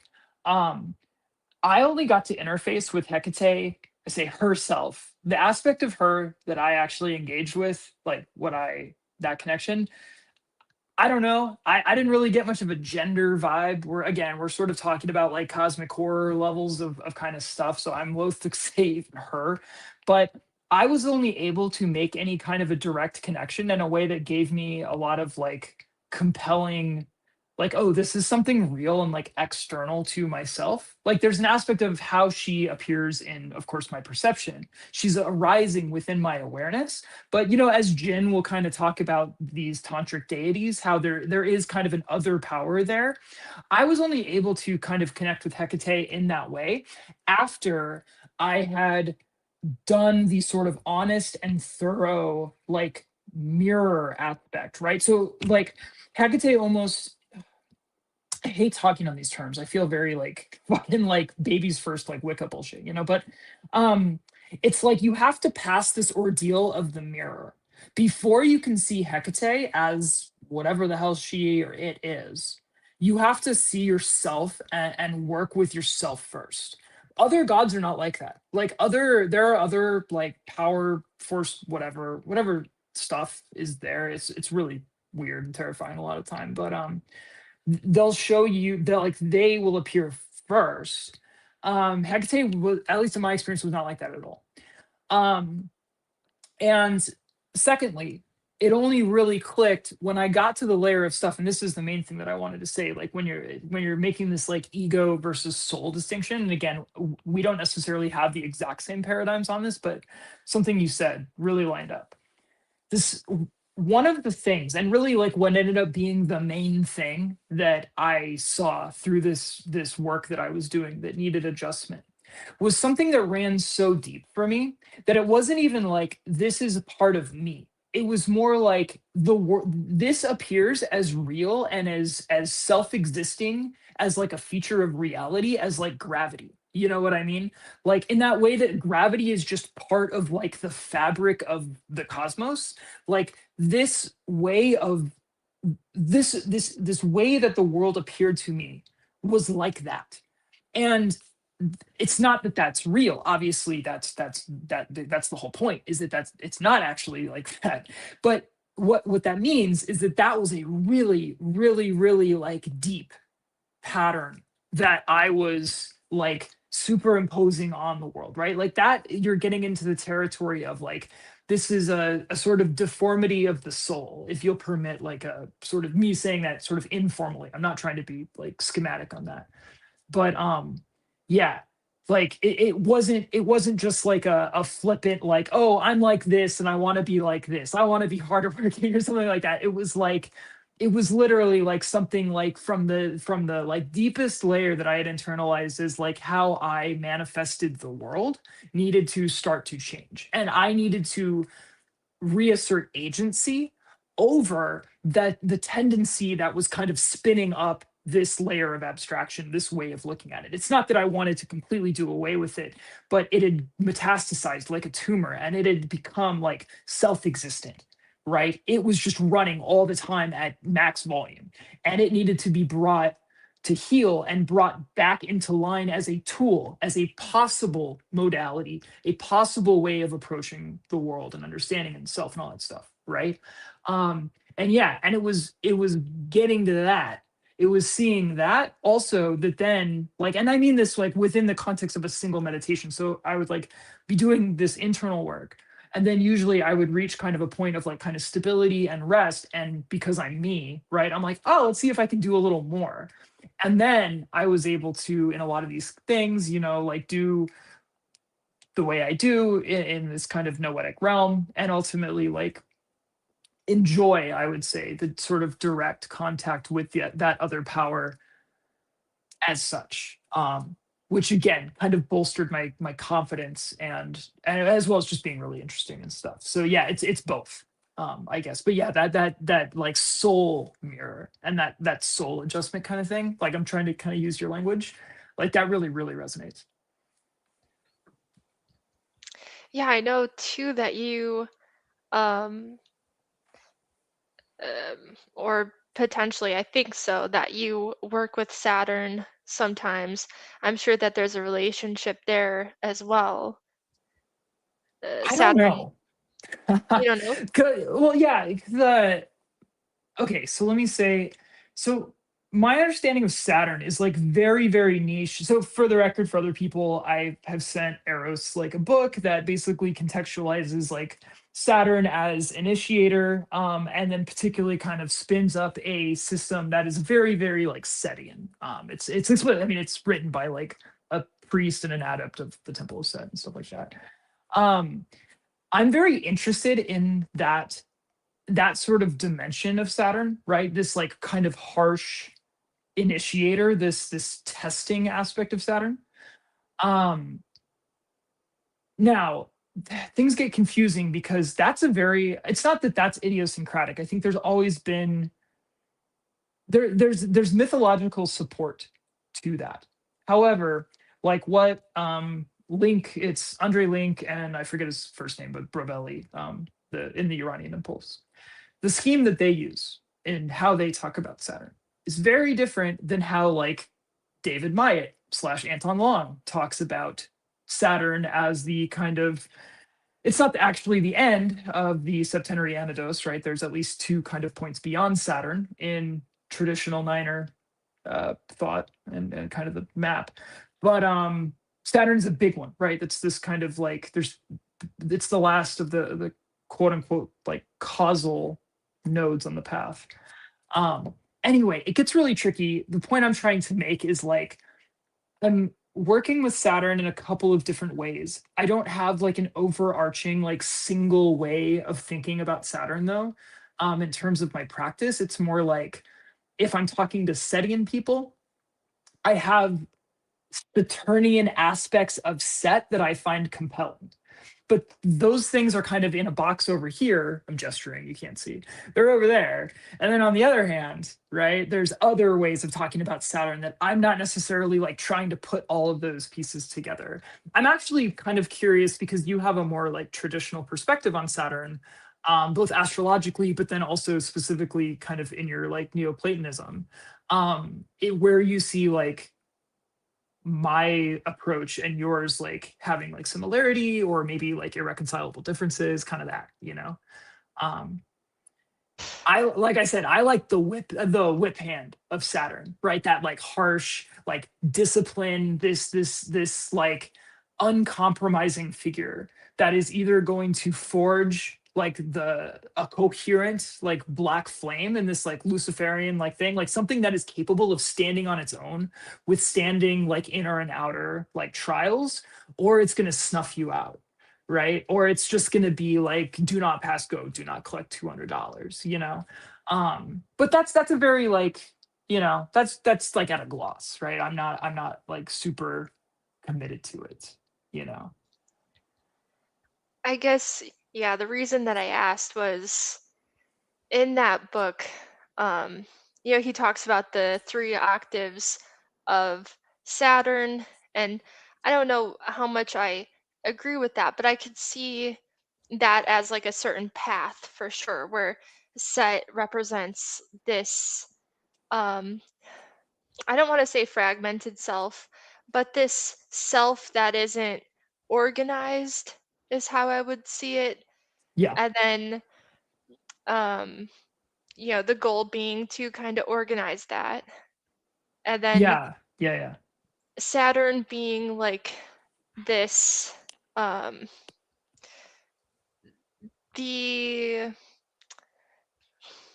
one that would create that stickiness of the soul, where we form these attachments and we form these, I would call them like sticky meanings. I know I'm not like a word cell, but and then a big part of that journey, if you're self-authoring, is kind of identifying those soul contracts, so to say, to Saturn, and then breaking those if you think that they don't align. But often, like, parts of our ego are built up off of those, and so then you have to destroy part of your ego. Like, they're painful processes. And then that Uranian part, I think, would be the part where you're kind of experiencing new things and you're expanding in order to kind of find those pieces that you do want to incorporate, and progressing yourself, self-authoring, I guess, to say. That's not a Yeah. great description, but that is But where always I'm going picturing. beyond, right? Like it's that feeling, I don't know. So where I'm from in Southern California, I climbed a lot of mountains. I really was into hiking and outdoors stuff, right? So like to me, like a really good analogy for that final piece is it's like that, you know, that excitement when you're charging up to like the last like 500 feet of a peak, right? And it's swelling, like your muscles are burning, but there's that excitement, right? And then you reach the top, right? And it's simultaneously this, again, this sort of feeling of triumph and accomplishment and actualization, while at the same time, that vantage point now allows you to see, wow, there's this beautiful valley, but guess what? There's these other peaks, there's these other places that I wasn't even aware I could go. I wasn't even aware they existed before. But now I'm already just by virtue of standing on this peak and taking in the vista from this peak, I am already inherently quote unquote incomplete, right? Because now, like, new horizons of possibility have opened up for me that are then going to form like the next phase of my journey, of my kefir, of this, right? And so it's this cycle, right? Like, what is Uranian, what is transcendent, what is beyond the self at a given moment in time will ideally, or presumably, be pursued, mastered, integrated. But that very mastery and integration, that very change, that kefir, is going to then set you up. You're not just going to sit there and be like, oh, I did it, I won, like I'm good, right? I'm at eternal peace. No, that is going to, again, allow you to see and taste new things that you couldn't even imagine at that previous point in time, right? And so it's this cycle, right? And it's, to me, like, again, that gets to like in really an inexorable like contradiction in approaches, right? Because like in the Eastern sense, you want to get to this point of basically transcendent stability and peace, right? You don't lack for anything. You are, it's not, I mean, the image of the still, silent, transcendent Buddha is very powerful, and like I get it.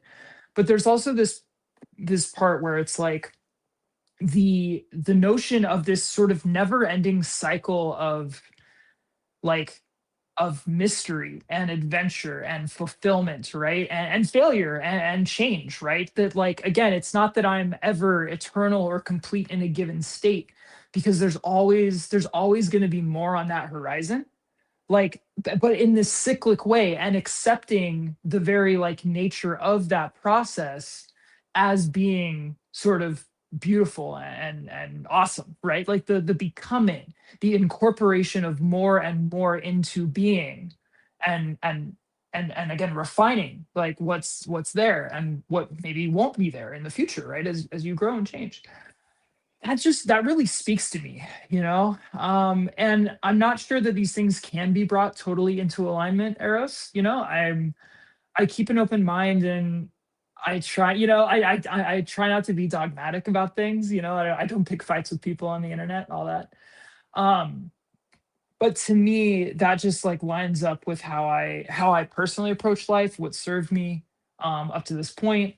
And it kind of it speaks to me on a kind of like spiritual level as well, whereas I think, if you want to read maximum contradiction into things, just to be clear, kind of to contrast this to something we talked about earlier in this interview. So the lower octave of Saturn, which in the system in that book they actually refer to as Set, which whatever. Okay. There's a sense in which, because you said it's like disorganized, it's sort of aware, it is a sort of transcendent sort of field of awareness, but it never attempts to impose an order. And in fact, you could say that ideally, like from a dharmic perspective, the idea is to strip away all of these false systems, these false like lenses of meaning and interpretation that are being unconsciously or sometimes consciously imposed onto reality, and to sort of exist more and more, and ultimately completely and permanently, transcendentally, in that state where you're not sort of bringing the pieces together, you're not making sense of anything, right? Like, that's the whole point, is to not do that. I I understand that, but I do think it's an interesting concept to specifically be able to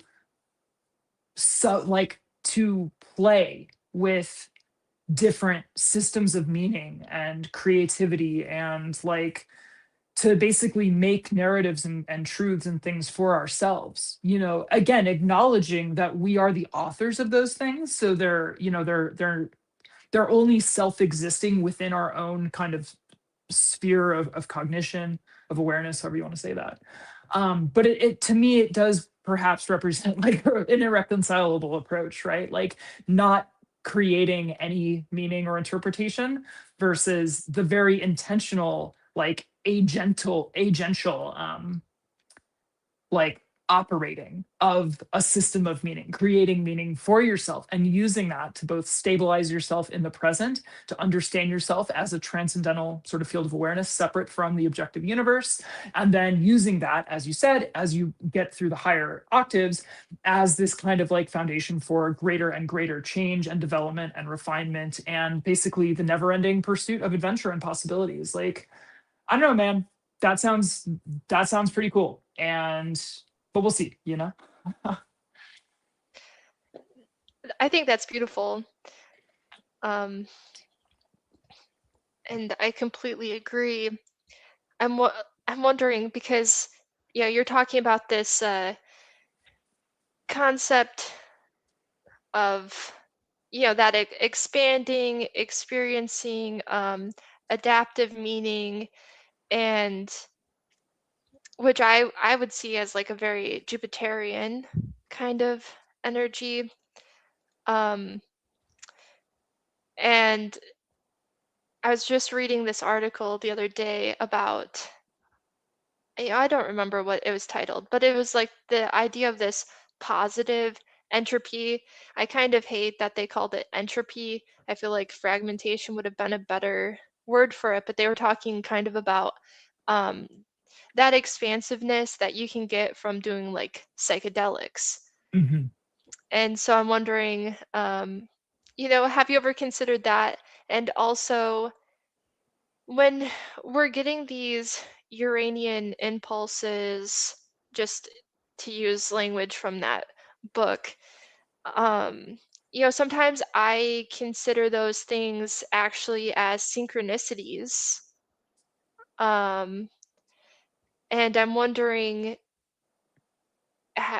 what is your experience with that, with those kinds of Uranian impulses or downloads that you get that in a way kind of propel you forward, right? And also in a way propel you closer to yourself and individuation, seemingly. Yeah. Okay, so I want to come back to Jupiterian expansion and the psychedelic question. I'll get there. So just remind me, in case I forget. But so I feel like there are kind of different ways of experiencing the Uranian impulse. And one of the things I like that model, this like tripart model, because it's kind of simpler than the huge Temple of Set like default model, which is like 8+1 kind of thing. It's this big soul complex.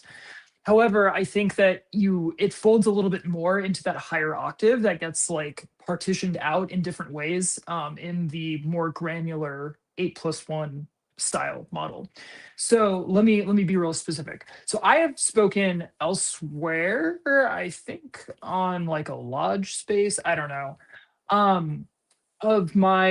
I've only had a couple of experiences with what a Setian might refer to as the Ankh soul, the sort of like the highest, like purely divine like aspect of the self, right? And it's not separate from you, but at least for a non-initiate or even like a lower level initiate, you're not sort of like connected, dialed into that all the time. And in fact, like probably those things will be very rare, at least at first, right? And the goal is to kind of develop, to sort of merge, right? Those, among other things, right? To kind of bring that into your sort of normative experience of self and of consciousness rather than just being this thing that flashes every now and then. But at the beginning, certainly for me, it's more like it just some very, very rarely, but sometimes it'll just like fire, right?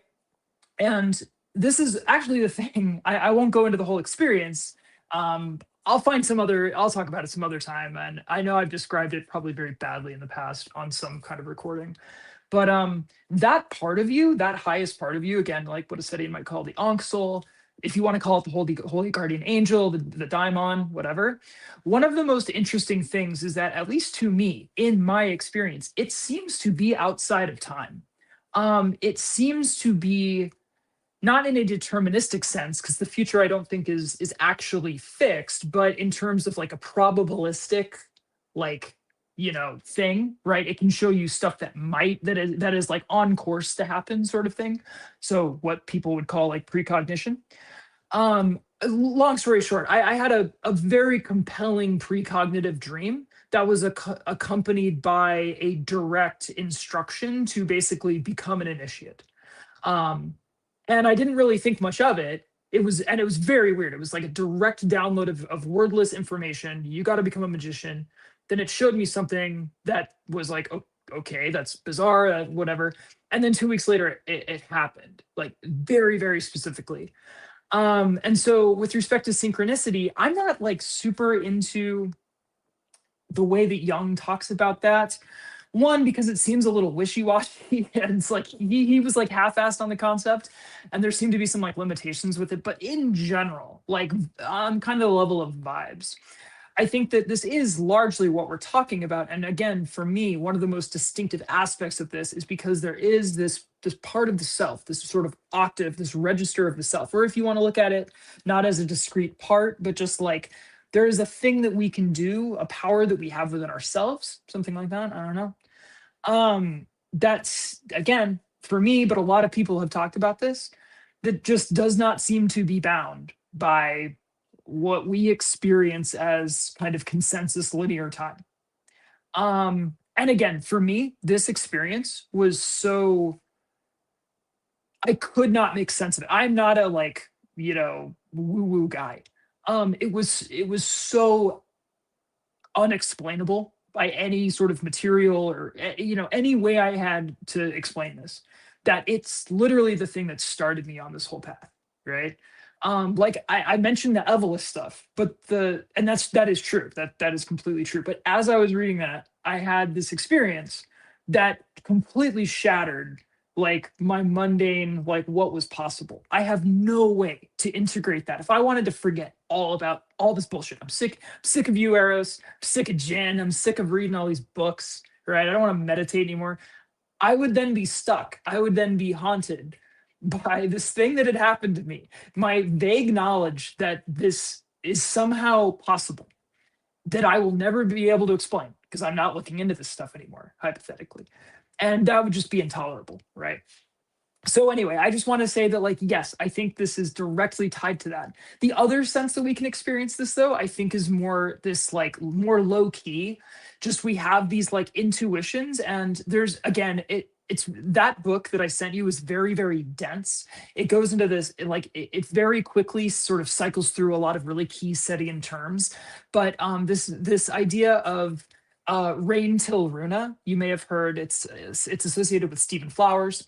It's this idea that we seek the mystery, right? And this idea that we have this intuitive pull towards certain unexplained, currently unknown aspects of both ourselves and the world outside of ourselves. And that at a certain level, like this is like the magic that like keeps us going. And that as an initiate, one of our like main like sources of fuel and basically like main key activities of initiation is pursuing those things of again climbing peak after peak to always find the next thing, but not just anything, right? It's not the, oh, like here's something you don't know. It's the things that like speak to you, that seem to offer this glimmer of like potential and that are potentially transformative, not just like, oh, I can learn something. You will learn something, but also something that could potentially like change you in a way that you might only partially understand, but to the extent that you partially understand it, it like seems to glimmer with some promise, right, of how you could be in the future, and in a way that would transform your world in the future. And yeah, so these things are all kind of like interrelated with each other, right? Like that's what initiation is both the actual pursuit of that, but then also like learning to better and better sort of parse out that voice and to like listen to that voice, and ultimately again to kind of merge these things together so that you're just firing on all cylinders all the time. Okay, so back to the sort of Jupiterian expansion of that. Actually, I want Okay, to sorry. Yeah, respond to that really quick. And please. then No, go. I wrote down the other question, so if I have to ask, I'll ask it again. Okay. Yeah, I like that part of it because to me, that's Eros, that magnetic kind of pull in which we recognize the Ankh or the daemon. I'm obsessed with the daemon. So like a lot of that book resonated. That definitely resonates with me. And the daemon being outside of time, absolutely. Sometimes I even think that there's a relationship between the daemon and necessity to a point where um well, okay, now we're I'll just say it anyway, where it feels like sometimes it's that part of us that or an external being, everybody has different interpretations of it. I don't know which is the right one, but just for me, it feels like there's this relationship between the daemon and the universe that um, manifests or um, kind of adapts reality, you know, um, which made me think of something that you had said earlier about that open space when you were talking about um, Dzogchen and how, everything is brought into form and we along with it. Um, but it seems like there is a recursive relationship there where, we impact the universe as well. And I think the daemon is a big part of that, and the synchronicities and stuff like that. I would call it a synchronicity if you get that kind of Eros pull or that magnetic pull towards it, in which there's some strange resonance in which you feel drawn to it. You just feel really drawn to it. And it is like a Uranian type of thing. Yeah, because you have to go beyond yourself to get this thing which will make you whole in some weird kind of contradict. I'm trying to say that in the most like apparently contradictory way, right? But it's like, it's yeah, like that pull, that thing, that like I'm trying not to say it superficially, right? But that desire is both like within you and beyond you, right? And it's sort of the the seeking of it and the acquiring of it requires you to go sort of beyond the self and to sort of expand the self outward and to incorporate that and consolidate it within, right? It's this like dialectical process. Yeah, it's cool. I would never have characterized it like that, like with Eros, because I don't work in a primarily Greek modality and for other reasons as well. But I'm like, yeah, I like to the extent that like I'm like getting what I'm like, yeah, like you get it, you know? Um, Yes, no, sorry, continue. I just like I'm I'm about this. I also wanted to say I'm not sure how so what you're describing too, how it like actually seems to affect the world. I mean, yeah, that's what magic is.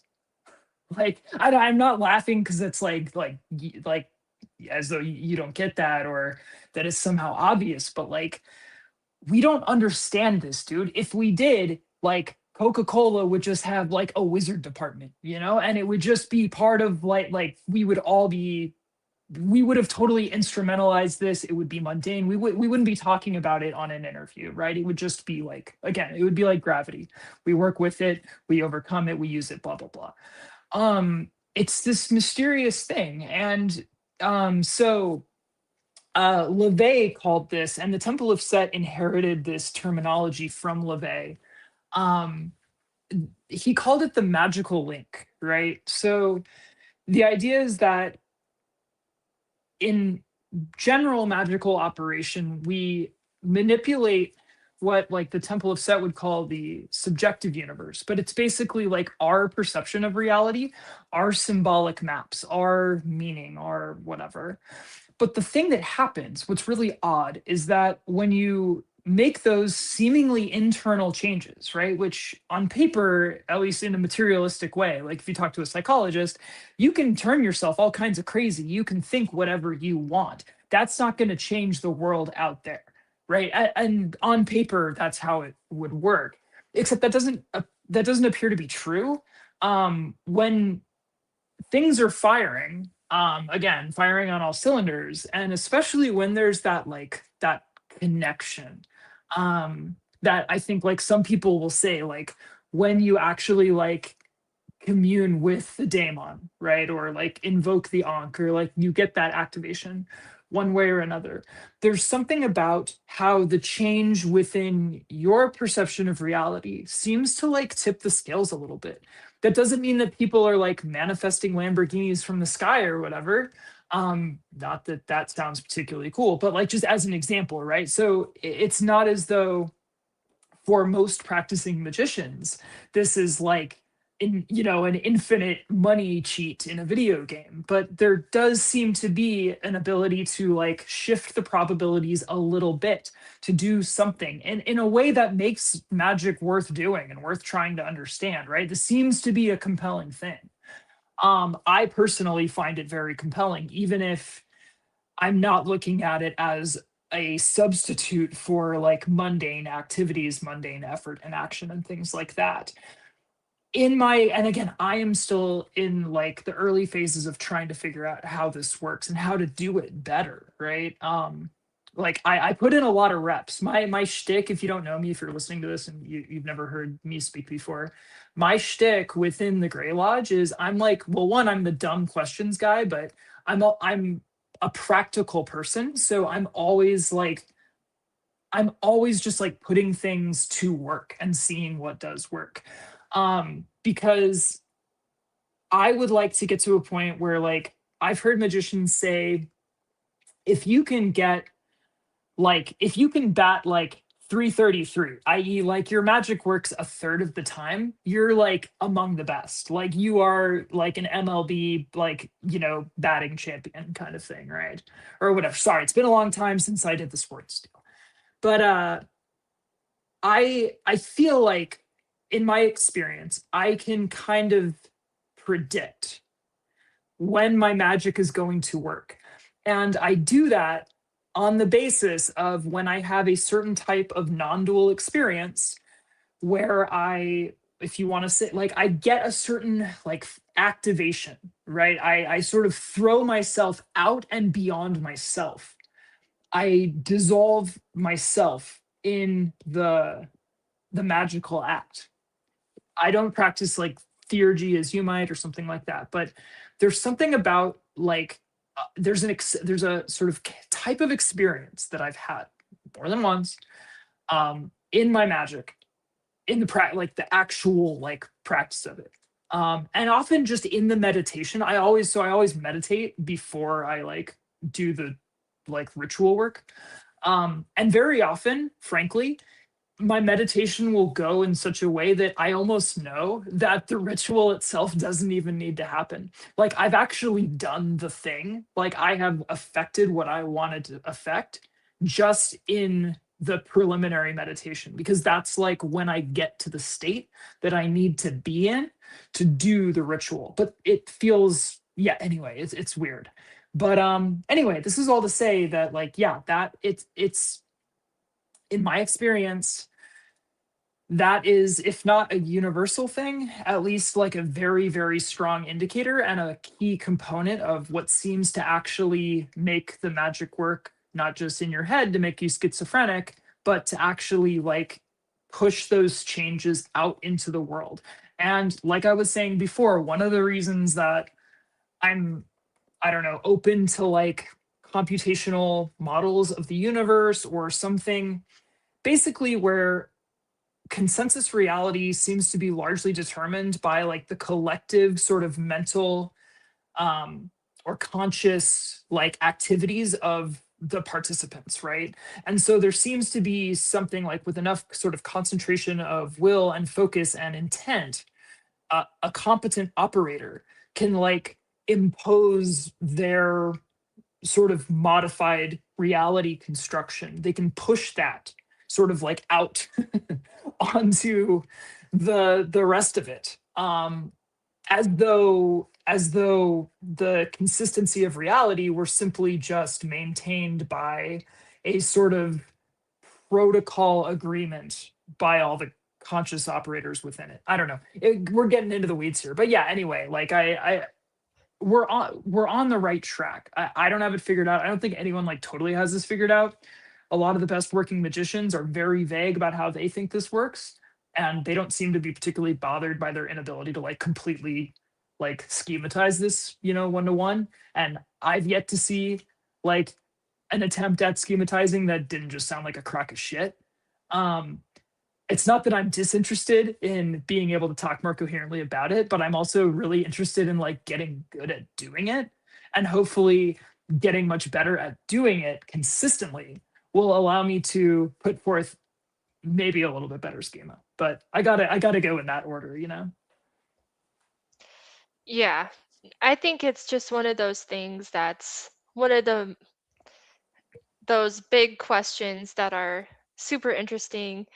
I mean, for me, I think of it as like this relationship between the macrocosm and the microcosm, and almost like if there's this necessity or this anarchy, this relationship where you define, everything is defined and has certain boundaries in a way just for it to exist.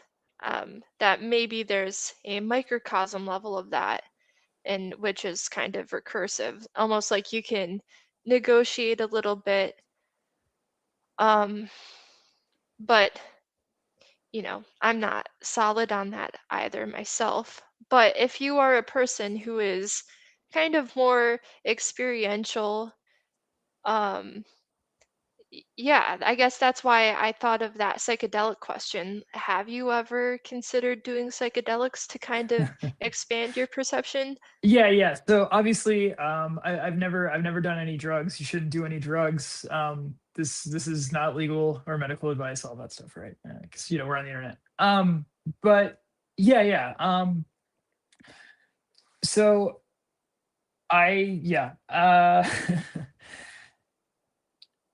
I would say personally that my experiences with psychedelics were very formative. I did psychedelics as a young man. Before I was into like chaos magic, and I read the big Israeli Regardie like Golden Dawn book, and I did some like Gardnerian Wicca as a teenager. So technically that came first, but I had sort of fallen out with all of that into my 20s. I was kind of got into psychedelics. I think the thing about psychedelics though is because one, you have most people, obviously, if you're like in a traditional tribal society in the Amazon rainforest, that's a different story, but you're also not listening to this podcast if that's the case. So, the thing is like psychedelics are these entheogens that are sort of reduced as, we understand them only as essentially like complex molecules, right? We take them without any kind of like ritual context. There's no sort of framework for meaning that's going to be associated with that. Most people don't even have a practice, right, that they're integrating this psychedelic into. They're just like, I'm going to see what happens. And it's not that there's anything wrong with that.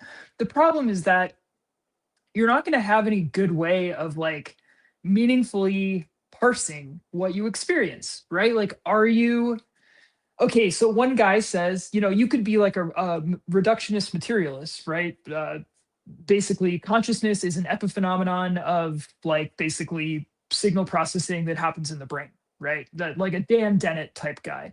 That guy can do 10 tabs of acid, totally have a crazy experience, and then he could give an explanation for why he completely had ego death and was doing all this stuff that doesn't challenge his reductionist materialist assumptions, right? Like you can explain all of that in terms of basically like temporarily like frying your brain.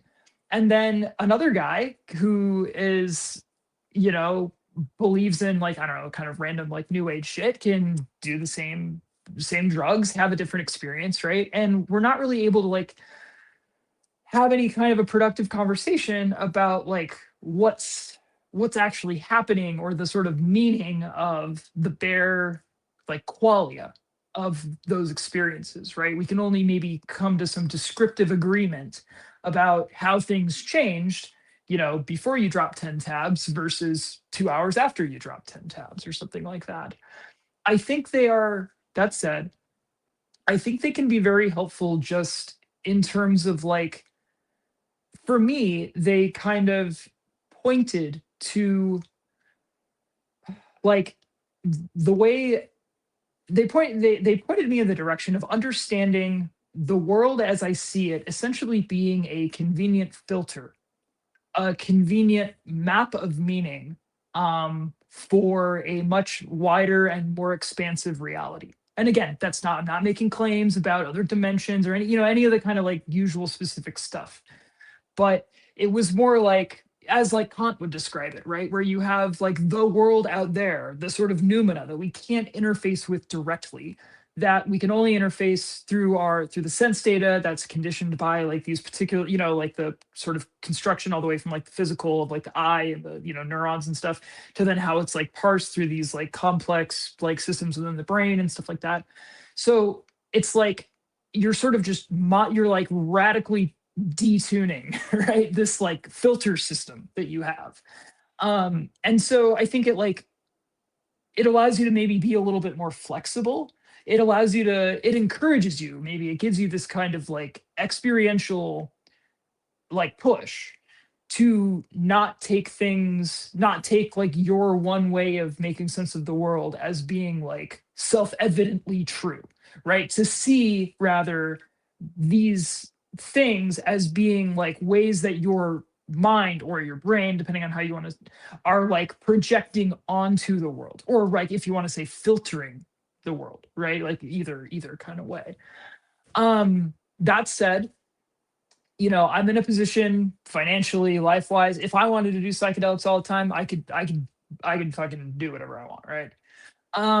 I choose not to do that. I very, very rarely use, I mean, I don't even drink, I don't smoke, and I very rarely will do psychedelics these days. Usually, it'll be like maybe once or twice a year in a specific meditative context, like a ritual meditative context, I'll do something. And even that is like, if I'm being honest, it probably has a little bit to do with boredom or something, like there's probably an element of that too. Although I enjoy returning to those things sometimes, now that I have, not that I'm the greatest meditator, but I'm not a novice meditator, I'm some intermediate something. I have some degree of competency and stability, I guess. So I experience those states very differently than I did in my 20s. And I'm also, again, I'm very conservative with the conclusions that I might draw from them. But at the same time, I have a lot more agency over what those states are and what I can do with them. You know what I mean? Like I can work with them rather than be totally overwhelmed. Even, I mean, we're not gonna talk doses of this or that, but you get the idea. I think one thing that I'm interested in though is that, so even though they would describe this very differently, both Buddhists and Advaitists essentially are aiming for a point where they sort of identify with the entirety of their kind of perceptual field, right?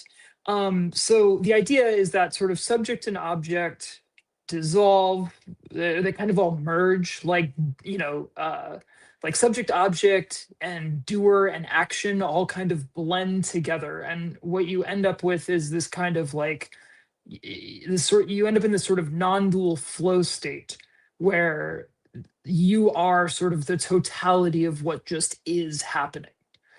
And again, that probably sounds like I did too much acid and now can't speak anymore. But it's one of the unfortunate, like you're trying to describe, and this again, this isn't drugs, this is just meditation.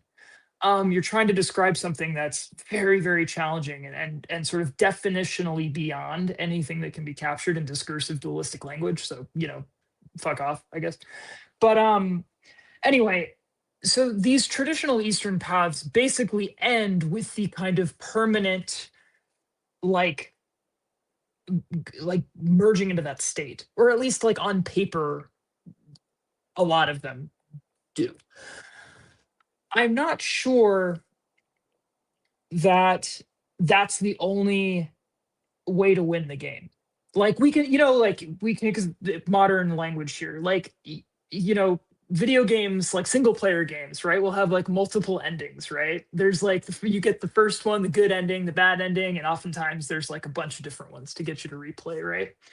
If you just for a moment, if you consider these things like end game states, right, win conditions or whatever, I'm not even asserting that necessarily that isn't the end of a path. And in fact, so the Temple of Set has some like interesting kind of cryptic material on that, saying that like one of the things that can happen after death is that essentially awareness sort of expands outward, and it basically moves to encompass the entirety of the perceptual field, which again isn't annihilation, but it's basically the sort of loss, the ba in this case, the ba comes to sort of destabilize insofar as it sort of merges with everything within it, right? So in Setian terms, you might say that the ba becomes self, understands itself to be, it sort of perceives itself as identical with the entirety of its subjective universe,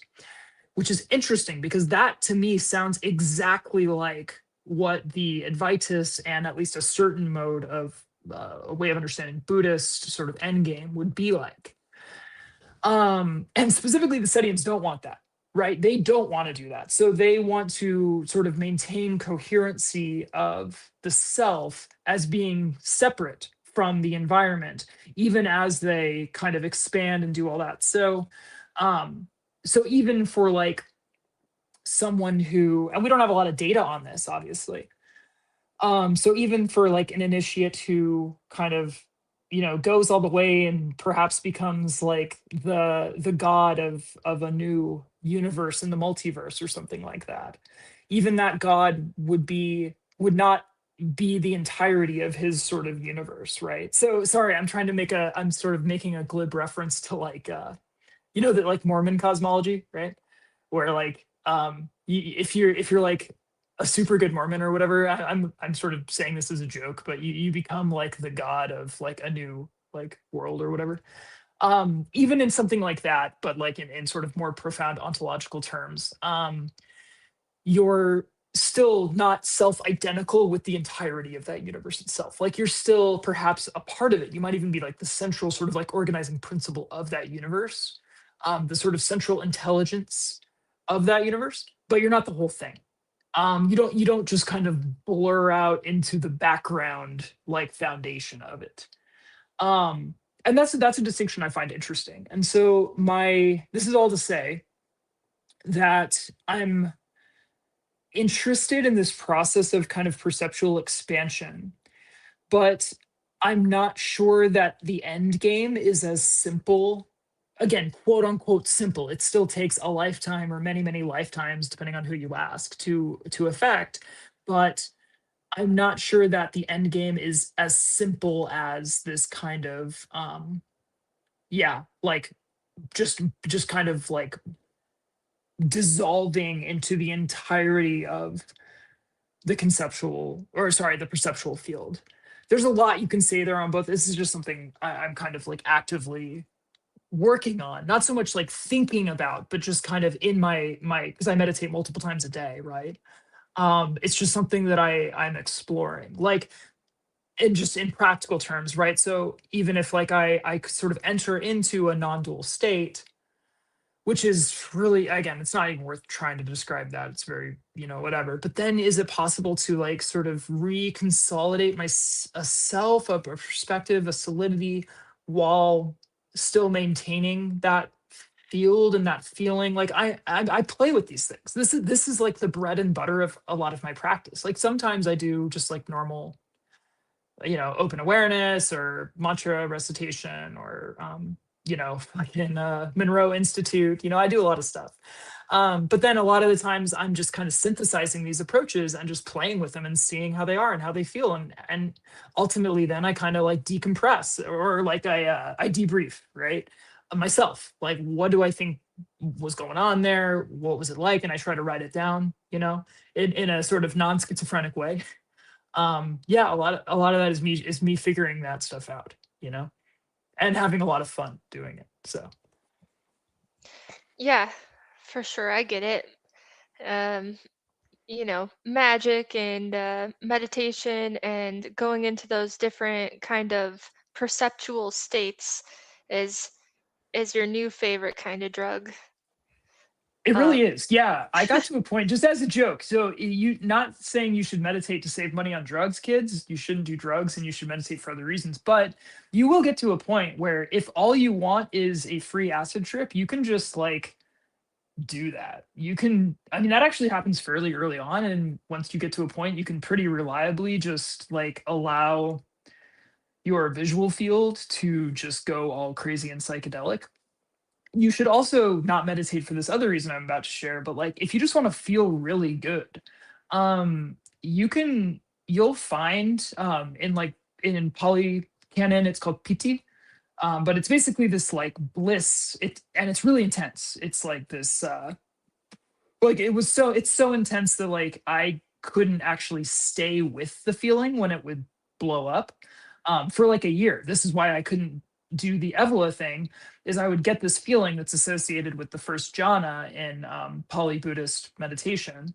Anyway, it's this really, really intense, like lightning surge of like it's bliss. It's really, really like overwhelmingly good, but it's super, super like I'm sorry, I'm just using the same words again, but it's a fucking lightning bolt of like not necessarily like orgasm pleasure, but like really really intense good feeling. Um and yeah, so it took me like 18 months to be able to stabilize this and actually do well, just stabilize it for its own sake, but also to complete the albedo work of alchemy. Um, Anyway, but if you're if the point is just to feel really good, you should also meditate because it's cheaper than cocaine and hookers, right?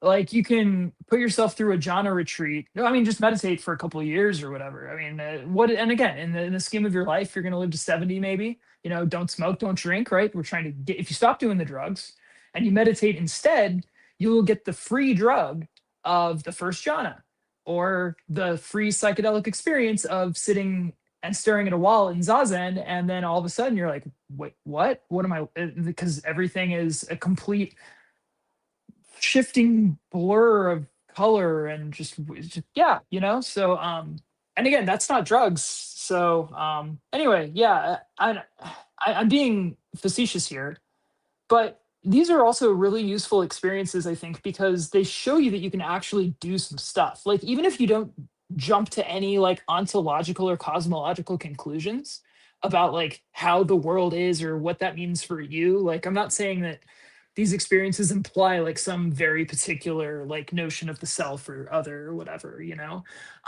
But I think they force you to at least think a little bit differently than our society conditions you to think, where you're just this like hopeless like meat robot drone, you know, in this like very like bland material world. And the pleasures available to you are like fucking video games, football, sex, getting drunk with your friends or whatever. Like, I'm sorry to be like normie all of a sudden, but like once you experience some of these things that I'm describing, which again are not super advanced things, like I'm a fucking retard who's been doing this for like 3 years or something, 2 years, 3 years. So like if I've experienced a lot of this stuff, like you can too, right? I think that necessarily changes how you just proceed from that point in your life in a really, really positive way. Um, which I think would make it worthwhile to do, even if you're not super like you're not trying to like, oh, I'm gonna become a Buddhist or become like an esoteric like e-girl or whatever, you know, like just whatever it means for you, even if it's nothing at all, you know. It's an important part of understanding like what you're capable of, and just like I don't know, man. Yeah, like it's super worth challenging yourself to do. yeah, and to kind of see that there is more to life than just sensory pleasure and stuff like that.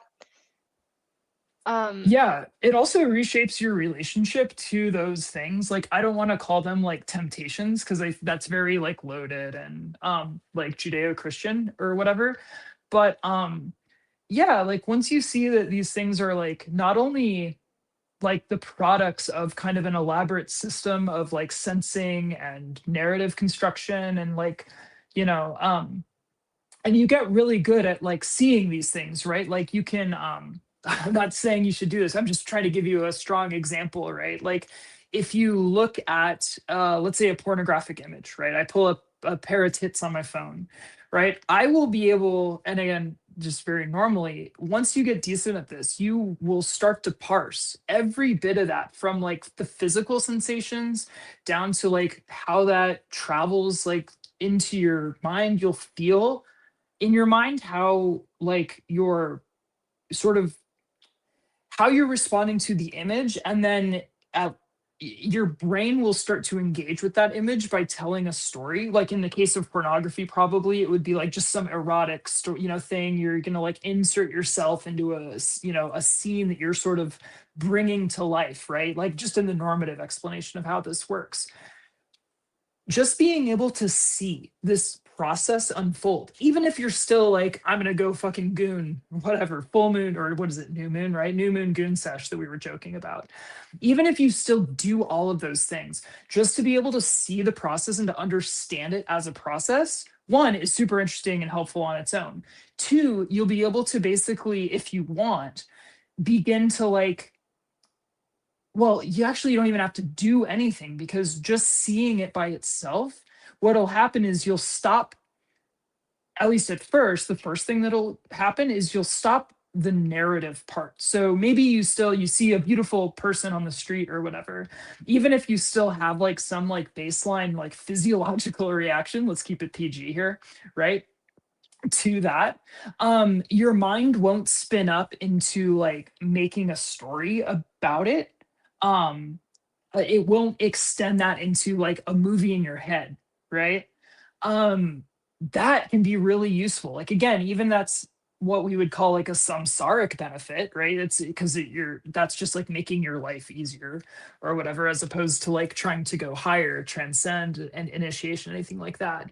But just like exploring your own programming, you know what I mean? Like exploring the sort of like complicated systems that are determining like very like bare facts, quote unquote, about like your life and how you interface with the world. um that shit is so helpful. Like even if that's all you do with it, um it it can potentially like change your life, you know? Like if you, I mean, you know, if you're struggling with like addiction, or like, you know, you feel like you have, you know, you make dumb decisions because you're out like chasing women or what, you know, things like that, where you feel like you are like put upon by these like desires or notions, or you know, essentially behavioral responses, right, that you've built up over time, right? I think a lot of power comes with slowing things down and just watching the internal process of how these things kind of arise. And just the watching is actually really, really powerful on its own. Or you might take a more active approach and do magic or, you know, like whatever to try to like modulate that more actively. There are different approaches, you know, Vajrayana versus Dzogchen, whatever. But like all of that is dependent on seeing first, like really, really seeing. And that, frankly, I mean, comes from meditation, you know, or at least like that's the most reliable way that I've discovered to kind of bring that bring those things into awareness, is to literally just like sit with awareness, you know?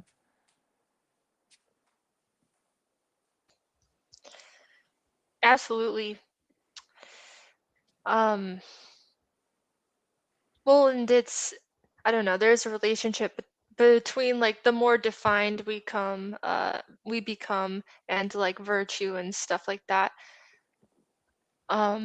In some sense, but obviously that stuff is very multifaceted, right? Like good and bad and all of those things. I mean, I would think ideally you would want like your libido, your spirit and your soul, or your, you know, well, I'll use those terms, to all be working together. But have you been really excited or interested in anything new recently? Like, what have you been kind of into? Yeah. That's a fair question. So, like I said, I go in these cycles, and maybe you haven't seen it. It's sort of a joke. Jin rightly makes fun of me for this. So I have like a core set of interests that I cycle through. And so I have this like love-hate relationship with like Dharma, where I go through feeling really good about it and falling out of love with it, and kind of repeats and stuff like that. So in a lot of ways, like my new stuff is not even new to me, right? Like I've been here before.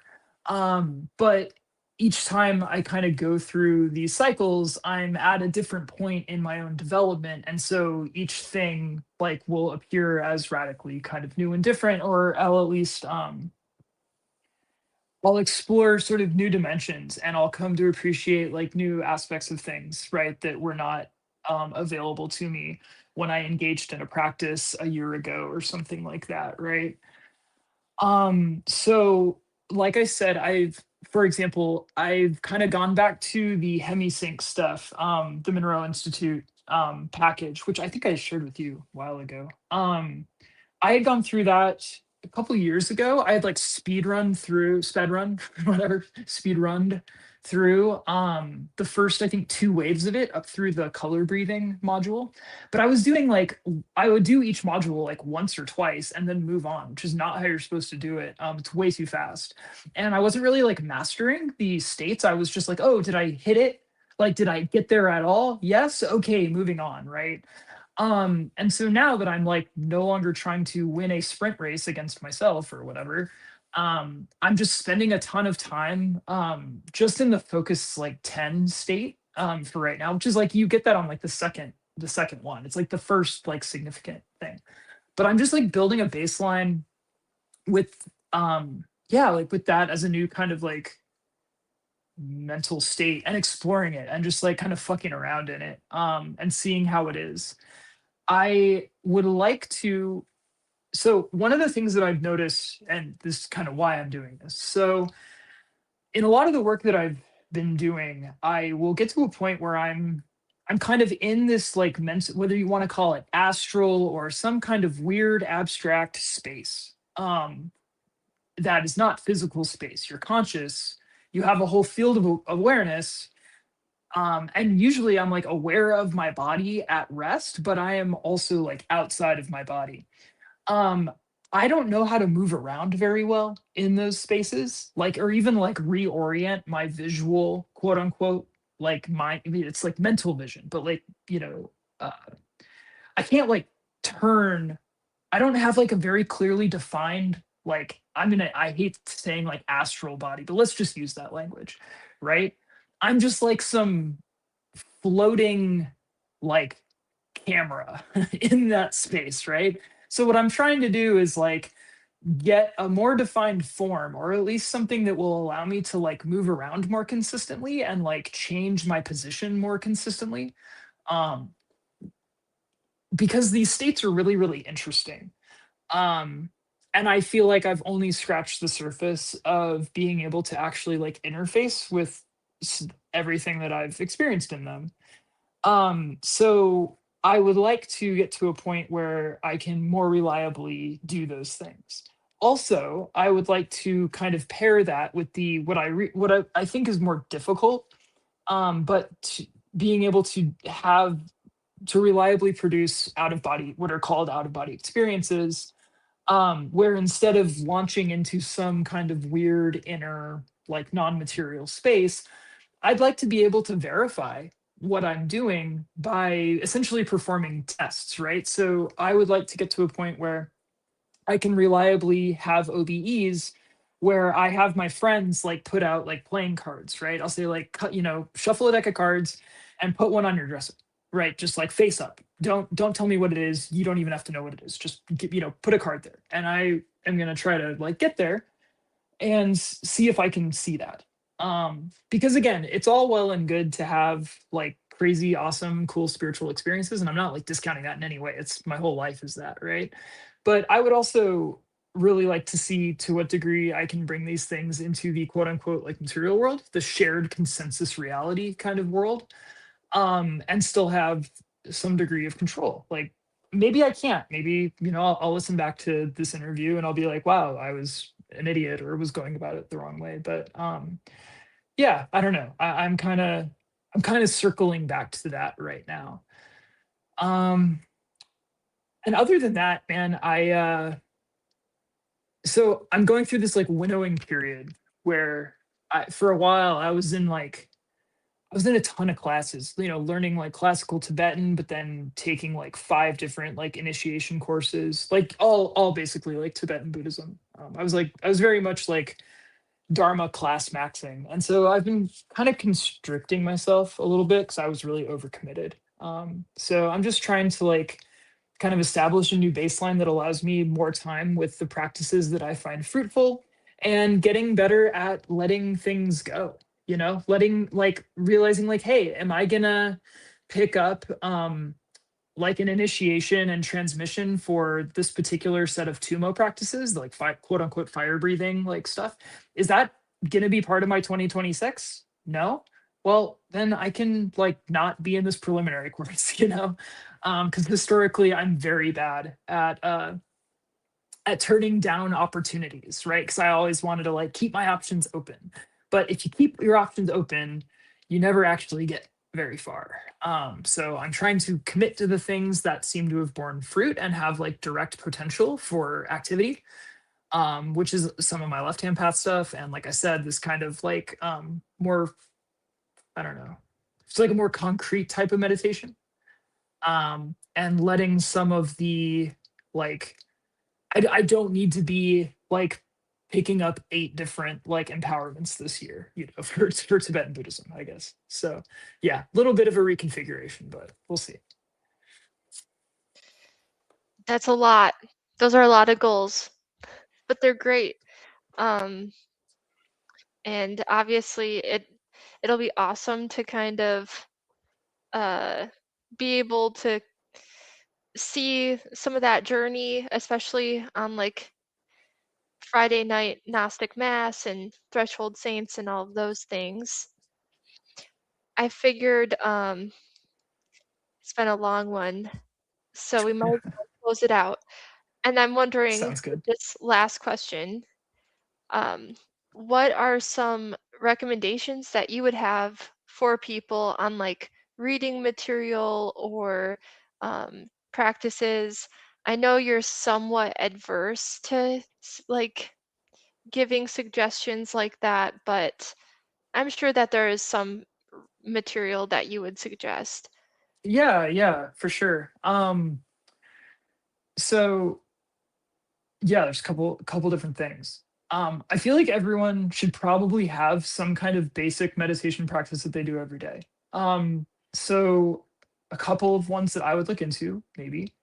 Um, there's a book, Breath by Breath, which is it's by I think his name is Rosenberg. It's a Jewish guy, passed away a while ago, but basically it just moves through the Anapanasati Sutta.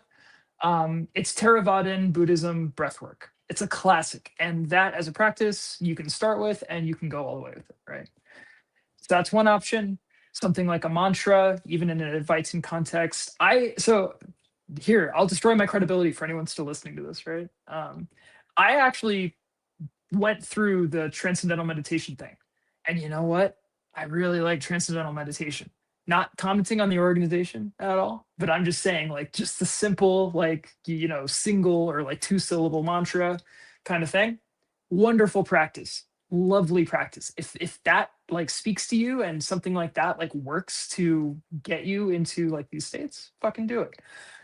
Zazen, whatever. Like, then those are just like kind of Eastern things. There are, you know, you need something. You're probably going to end up working with a mantra or with the breath or something like that. I find the open awareness practices, which are now like the core of my practice, but like Zazen or just like effortless abiding in Dzogchen, I find those a little bit more challenging. My mind is going a million miles a minute. Probably a lot of people listening are in a similar situation. A lot of Westerners, we're kind of like attention like overload all the time with stuff, and so sometimes those practices that are not stabilized by a support like with the breath or with a mantra or something like that can be a little bit more challenging. But you need something. You need something to sort of pull yourself back from the world and sort of into yourself, whether that self actually exists, quote unquote, or not, right? Like you need some form of stability. And if you're interested in magic at all, you need that degree of mental control. You can't, I mean, I suppose you can, but I don't think any of it'll work. Like you can't just step into a ritual chamber without having like a rigidly disciplined mind, like that is your instrument. It's not the ceremonial dagger or the pentacle or the wand. Like those, yeah, those are like, those can be important props, those can be like operative in a sense, but those are all like instruments that are operated by like the core thing, which is your mind. And so you wouldn't try to run a marathon without training, right? Like you would go to the gym, you'd run 5Ks and all that stuff, and like you just fucking need to do that. um I think at the same time, it can be helpful. I wouldn't say like, oh, read Evola or read this or that. But I think the other side of like reclaiming personal sovereignty comes with interrogating what you think constitutes a right and proper relationship between self and other, and essentially like between individual and society, if you want to think about it that way. I think that a deep philosophical exploration of sort of like social theory and ethics and political philosophy, I'm not saying because politics should be your whole life or that you should stay glued to the timeline, freaked out and afraid and angry. That's not at all what I'm talking about. But what I mean is that I think for a lot of people, our notions of what is right and true and just and virtuous are basically inherited from society at large, or are sort of reflexive reactions against the impositions of that society. In either in either case, we're not acting as operators, as authors, as you've said several times over this interview. And so I think, again, like whether you want to start, you can take it all the way back to Plato, for that. Or there are a lot of different avenues, right? Or even something like when I read Evola, and it was such a direct confrontation with a lot of baked in assumptions that it sort of re-problematized everything and forced me to go back to the drawing board for that. Even though I was someone who fancied himself very well read and sort of very sort of squared away on that, right? It was challenging because it challenged me at a spiritual level, at an ontological level, as well as at the rational level, right? And so like I think that a daily meditation practice and a stable sense of who you are, and as like an individual and as an individual in society and the world, that can't be affected or called into question by essentially outside forces, individual or collective or otherwise. Like that is a very powerful combination, and both of those aspects should be nurtured in any sort of program of initiation, if that makes sense. So I'm sorry, and I don't mean to get like preachy about that. And hopefully, I kept it like general enough where someone could apply those things, in along whatever avenues like spoke to them. But I think at a core thing, you can't neglect either. You can't be exclusively spiritual or magical or whatever, if you don't know sort of who you are and what you stand for and what you're trying to accomplish in the world, because then you're just at best like running and hiding from the world or pretending that it doesn't exist. um you're you're still kind of a slave to that. um so yeah, just that's enough for now, I think. Yeah, that's so great though. Thank you. And thanks for coming on and interviewing. I thought it was a great one. Um, is there anything that you want to plug before we end? Yeah, no, that's the thing. for a guy who just talked like 2.5 hours straight, I have nothing to plug, and I'm kind of a little like gremlin demon guy. Like the other people drag me onto their shows. I have no interest in like being somebody on the internet, you know? I very much just tag along to the discussions of our group. You can find me on the Gnostic Masses that we do more or less bi-weekly from the Grey Lodge. I will co-host when asked. Again, when other people ask me to, on Threshold Saints, and likewise, for this interview. But yeah, otherwise, I am not super interested in putting out my own content. I'm just grateful, when other people want to have a bit of a conversation, with me or whatever. I'm happy to, kind of show up for them. But yeah, that's it. I'm Solar Exile on Twitter. Feel free to again, I'm just some dude, so happy to, kind of enter into casual conversation, email, DMs or whatever.